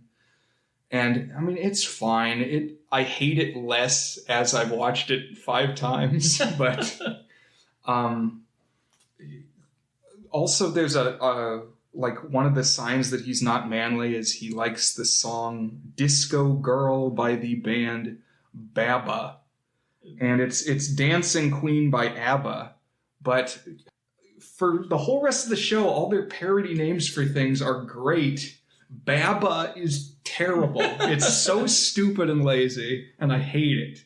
There's a different episode with it's about a pinball game, And the pinball company is called Ballway. And if you are a pinball fanatic, you know that the two major pinball companies are Midway and Bally. So to make a fictional pinball company that combines the two into Ballway, that's very clever.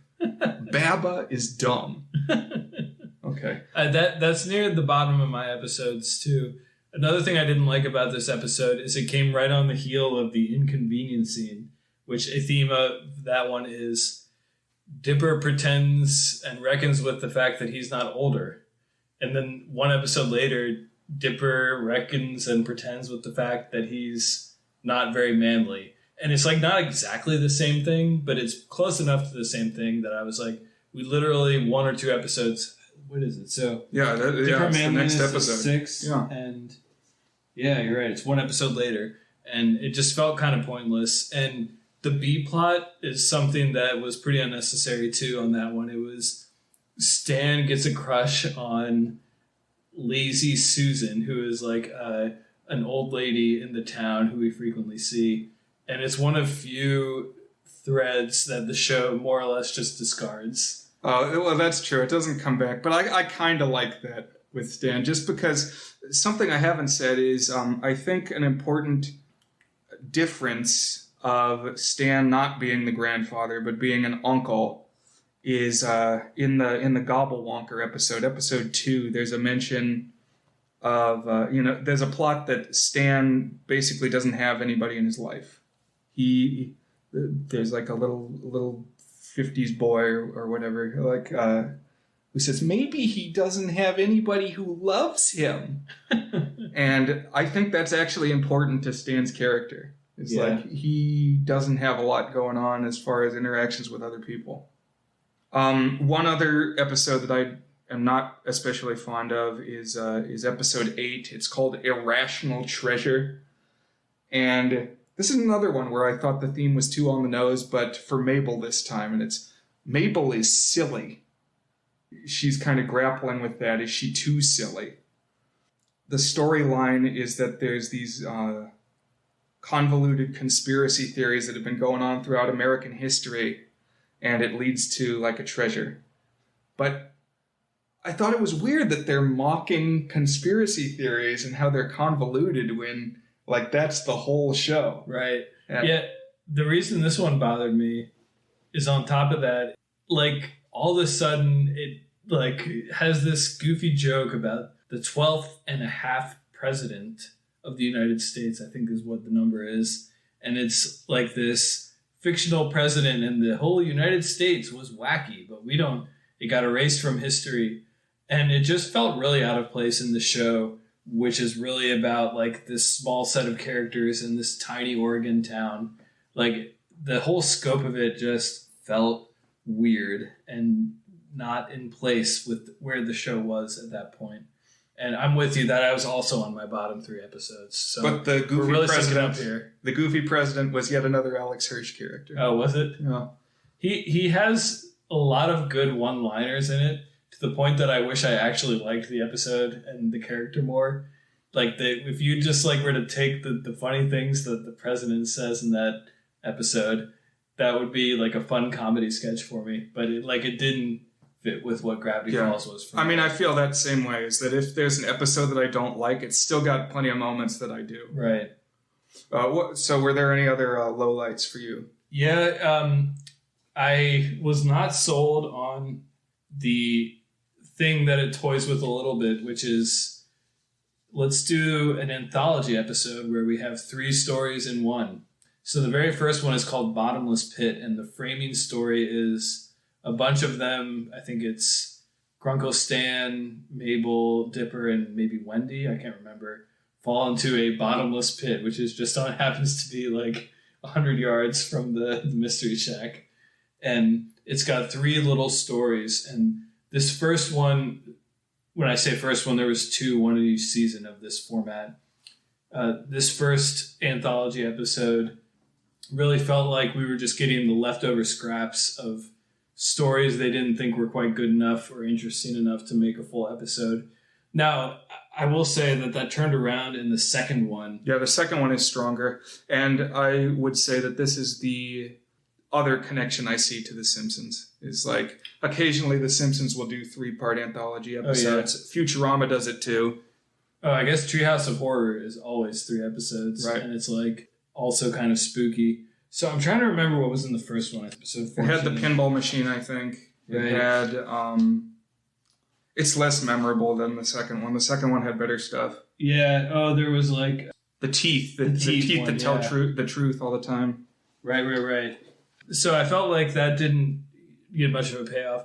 The second one, it did things... Like, if you're going to do an episode where you have 9 or 8-minute bits instead of 22-minute bits, make it be things that you just strictly could not stretch out to 22 minutes. Not things that weren't good enough to be stretched out. There's like kind of fine distinction there. So one is in the second one. By the way, the second one is called, it's called The Little Gift Shop of Horrors. And the framing story there is Grunkle Stan talks to the camera as if you, the viewer, are a shopper at his mystery shack, at his gift shop. And kind of like in the beginning of the Aladdin, where the genie is trying to sell you stuff, he's trying to sell you things that all have stories. But each one of those stories was just a little too weird and wild to be a full episode. My favorite of which was they made a claymation episode. It wasn't fully claymation, but the monsters were all claymation in it. And I really enjoyed that. Oh, yeah. I'm a fan of old Ray Harryhausen movies, and this is a tribute to that. They have a character named Harry Claymore, who's the Ray Harryhausen stand-in. And he says that, of course nobody stop motions things frame by frame. That would take forever. I sold my soul for dark magic to make them animate themselves. Right. Also, there's a segment of that episode about a witch who controls a bunch of little crawling hands. And the hand witch wears a cape that is from Manos' Hands of Fate. So just another instance where they were like telegraphing straight to my brain, Brian, you need to watch and like this show because we made it for you. Well, the whole gimmick about body parts or portions of yourself disappearing is just, I've seen that a bunch of times and it always clicks with me. Even in what's the weird Pixar Onward, where they just get his pants and his half dead. Yeah. That is just a sick joke that I thought was hilarious. Yeah, so something that I haven't mentioned yet, but I did want to mention, is a prominent creative voice on the show was Matt Chapman, who might not be a name you recognize, but he was the main guy behind Homestar Runner. So if you're around our age, you probably remember Homestar Runner in some capacity. Maybe you watched the Trogdor Speemail, or maybe you watched a bunch of the Speemails, or maybe you watched everything on the website for years, which is basically what I did, and was surprised when the brothers Chapman kind of went silent in 2010 and just stopped making Homestar content, and wondered what could they possibly be doing. Well, I only realized in my second watch through that this is what Matt Chapman was doing.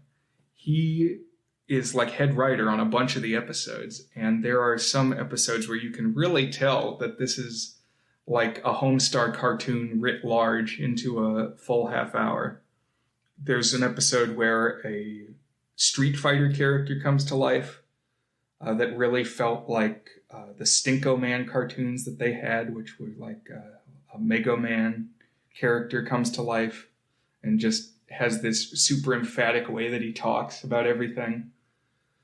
And the clearest instance, well, I mentioned this here because in that episode, Matt Chapman plays the Hand Witch.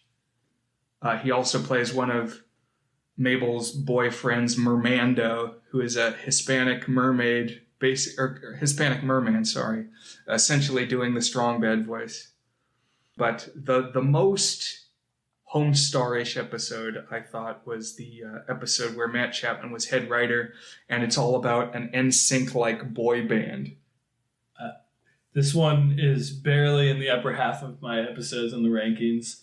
it's kind of a dumb episode, but it does a lot of things that I like, and it had a literal NSYNC member voicing the fake NSYNC band. Who was it? I think it was Lance Bass. I like that. And this was essentially, if you are familiar with Homestar, a Teen Girl Squad comic turned into a whole episode of TV. Whenever there were bits where characters would talk in exaggerated versions of like stereotypical media presences, whether it was video game characters or pop band members or anything like that, it felt very Homestar-ish to me. Like the same, I don't know, tone of humor. Yeah, and the band member names are like Craigie Z, Leggy P, Greggy G, and Deep Chris. And that part is like, this is, I could tell who was writing this. Sorry, yeah. I like that episode. I mean, it's low-hanging fruit to pick on boy bands, and I felt like that wasn't necessarily needed, but it was always funny, and the way they made the boy bands like so stupid that they couldn't even interact with society made me crack up. It reminded me of the Simpsons episode where Marge adopts a biker gang, and the biker gang doesn't know how to interact with society, and they say like, "Mrs. Simpson, I killed my pencil." "No, you broke your pencil." And there's lots of jokes like that in the boy band episode. Any other episodes that needed to get their due from you? I feel like we've hit most of them. Honestly, you could do a deep dive on almost every single episode that was going on here. Every episode is rich and strives for and accomplishes different things. And one I wanted to circle back on was the one called Northwest Mansion Mystery. This is the prime Dipper connects with the Mean Girl Pacifica episode. And I really liked the humanizing of the Pacifica character. I feel like they could have done even more with that in the series. And one thing I liked about this episode is it's like the most explicitly ghosts episode. I mean, for all the paranormal stuff, there's not all that much focus on like traditional ghosts who like move things in the house around and stuff like that. And this one is that. But it is like there's some really scary and creepy stuff and like twisted, messed up imagery in this that like it's not toying around with here's a sheep with two eyes on it. Like this is ghosts inhabiting this house, severely haunting it. And I like that it went there. I like the Pacifica stuff and the way it humanized her and deepened the history of Gravity Falls. That was another highlight for me. Yeah, I like that one too. So are we ready at long last to declare whether Gravity Falls is good? I think people may have derived what our answer is going to be, but we'll see. Did you have some more good things, not so good things? Any other things you wanted to talk about?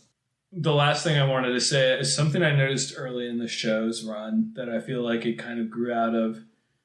I felt like the early episodes leaned a little bit more on random humor and like, oh, we're just going to have a character say a silly thing that doesn't relate to anything else that's going on, but it's silly, so we'll laugh, and then kind of moving on from it type of joke rhythm that I might have liked when I was 13, but didn't connect to me at age 33. I feel like it figured out its voice as it went. We've talked a little bit about random humor. I feel like, what's the name of the other show you brought?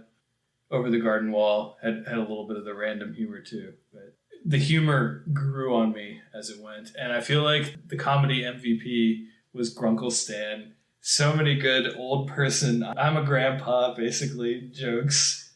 And there was one that I just like want to get tattooed on me. It's like I forget what the context was, but he says, "Oh man, finally a legitimate reason to punch a teenager," or something like that. I was like, one I like is he walks into a room and Mabel screams. I think about something else, but he's like in his like bathrobe or something, and he says, "Bodies change, sweetheart." Bodies change. There's so much stuff like that. It's so good. They do such a good job of just this constant presence as this slightly off-putting old man. It's so good. But I'm ready to rate. Are you ready to rate? Yes, I am as well. And then I have one last follow-up question. Oh, interesting. All right. Well, mysteries must always lie ahead. So you are our guest, Dan. So you've clearly put some thought into this. Is Gravity Falls good?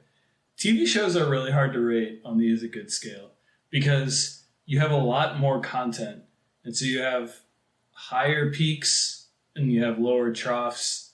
How do you reconcile those? Do you go with the highest of the high peaks? Do you go with the lowest of the low valleys, the worst moments? How much do you let those worst moments rate against the high moments? Really, what is the whole package? And Gravity Falls is indeed a whole package. Across 40 episodes, it never really loses sight of trying to tell a complete story, an emotional arc for a set of kids. And I thought of the movie Titanic. What do I think of when I think of Titanic? It's got flaws, but as an experience, it holds up. It really does. I waffled a lot. I early on thought that this was a 6. I drifted towards a 7 at the season 2 kind of mid-finale. It's like, this is kind of elevating. By the time you get to the finale, this really holds together as something. I do think it's a masterpiece. I think it holds together the way that masterpieces do. I'm giving it, a couple times when I've been on the fence between a 7 and an 8, I've given it a 7. I did that with Parasite. I did that with Boogie Nights. Here I'm landing on the other side. I think the overall experience of it, the magic it brings, and just the way that it's able to hold together, the finale really ties everything together, and you walk away from the show really feeling like you were a part of something special. And in a way that not too many things make you feel that way. Truly, it's an experience that's special. It's something that draws you in and really makes you feel it. And even though I'm not a 12-year-old, there were moments it brought me back to being 12, and it brought me to the challenges and difficulties of that. And it's not a flawless show. There are things I would change, but it holds together enough that I'm going to give it a Torde good. I'm going to give it the 8 out of 8. And I don't care if you don't give it that, Brian. I know you love it more than I do. I think it deserves it. So that's where I'm going with it. Yes! As Seuss says. Yes, Y-U-S. I agree. I could not give this anything short of an 8 because it does feel so tailor-made for me, but I legitimately think it is very well made. I've seen few other TV shows that wrap things up so satisfyingly in the end. They really did take all the arcs that they'd set up with this thriving community of supporting characters and bring it all to fruition in a way that felt earned.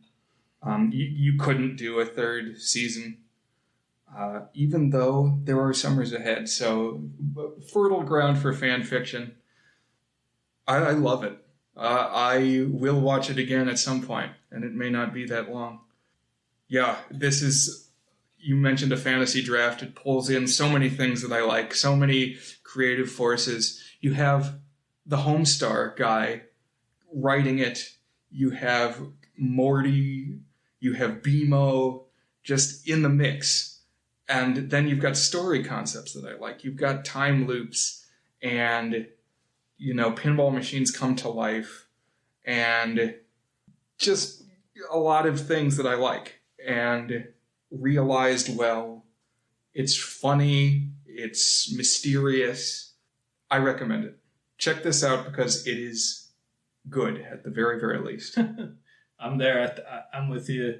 I think it's a excellent show, a Pantheon level finale, a really high watermark for the way you can connect with a show aimed at, a preteen and audience, really.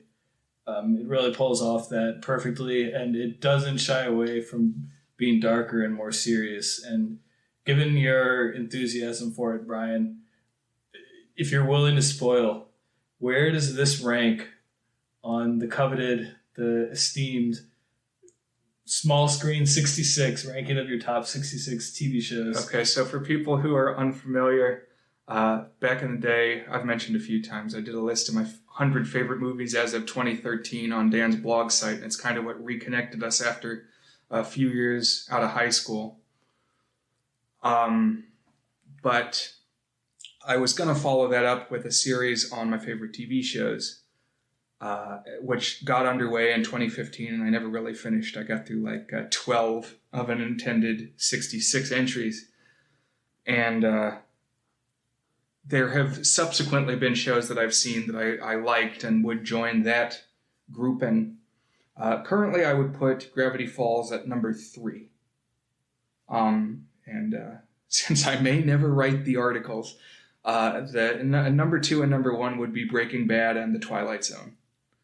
But it is very up there. And in terms of shows that seem made for me, it's number 1. So, yeah.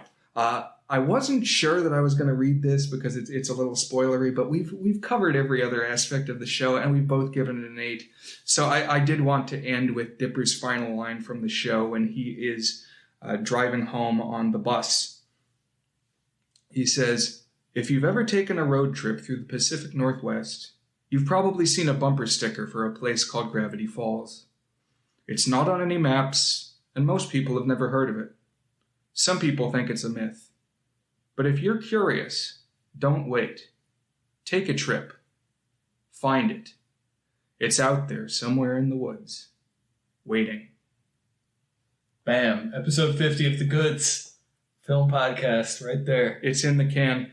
And I promise, I have said before, the last few selections I've made, I think I've queued up movies I've already seen and loved, and I just end by dropping an 8 on it. And I don't feel very proud of myself when I do that, because easy to just pick something you already like and hold it up as a halcyon example of something that is good. It doesn't feel critically substantive. So I promise that at least my next selection will not fall into that category. It will be more in Care Bear's realm. Yeah, a little more dubious. So that waits ahead. But what is our very next thing, Dan? Sure. What comes right up after this episode? So after the 25th episode, we did a spectacular where we revisited the previous 25 episodes. Brian, I'm thinking we'll do another spectacular. We'll revisit episodes 26 through 50 up until this episode and give out some awards and do some reflections. Yeah, and we can follow up a little bit on meeting the Rockefeller Man. And then, depending on where things land, my personal bandwidth, we might have a greatest hits retrospective episode, mixing together some clips we like of our first 50 episodes. But at some point, we will indeed review a movie again. And it will be September by then, for sure, given that as of the recording of this, we are but a few days away from September. And so I think we are squarely in fall, or at least we're approaching fall, the beginning of fall, the beginning of the school year. I have seen many high school movies. I haven't seen every single one. And Brian, I'm going to ask you to watch with me one that I have never seen before. And this is not your typical high school movie that's focused on comedy and romance, but it is a genre movie, at least to my knowledge, that happens to fit within the high school realm. And it is the 2005 detective neo-noir movie Brick, directed by Rian Johnson, the guy who directed The Last Jedi and Knives Out. This was his first major film. It stars Joseph Gordon-Levitt as a high school detective in a mystery from 2005 called Brick. Oh, I'm curious. We'll keep the mysteries coming. I've never heard of this movie, so yeah, I'm interested. Yeah, I've heard some good things, some mixed things, and I'm hoping that we will get to the bottom of whatever Brick is. So, listeners, thank you very much. I've enjoyed these past 50 episodes. Brian, I very much enjoyed what you brought to the table here. And I'm looking forward to seeing you all in our spectacular. So listeners, now that you've heard from us, we want to hear from you. Email us a review of Gravity Falls or any film or I suppose TV show that we've previously discussed. Each week, at least as soon as we start receiving them, we're posting with a little bit of a lag, so I'm not surprised we haven't received them yet, but we will soon. Each week we'll read one of your reviews on this podcast, and if we pick your review, we'll send you a $5 Amazon gift card, enough for a free movie rental. You can send your review to thegoodsfilmpodcast@gmail.com. That's thegoodsfilmpodcast@gmail.com, and we look forward to hearing from you. That's right. We want to build a community. We want to get folks talking about movies, and we hope to hear from you. Thanks for joining us for this 50th episode of The Goods. Hope you tune in for 50 more. And we'll see you next week.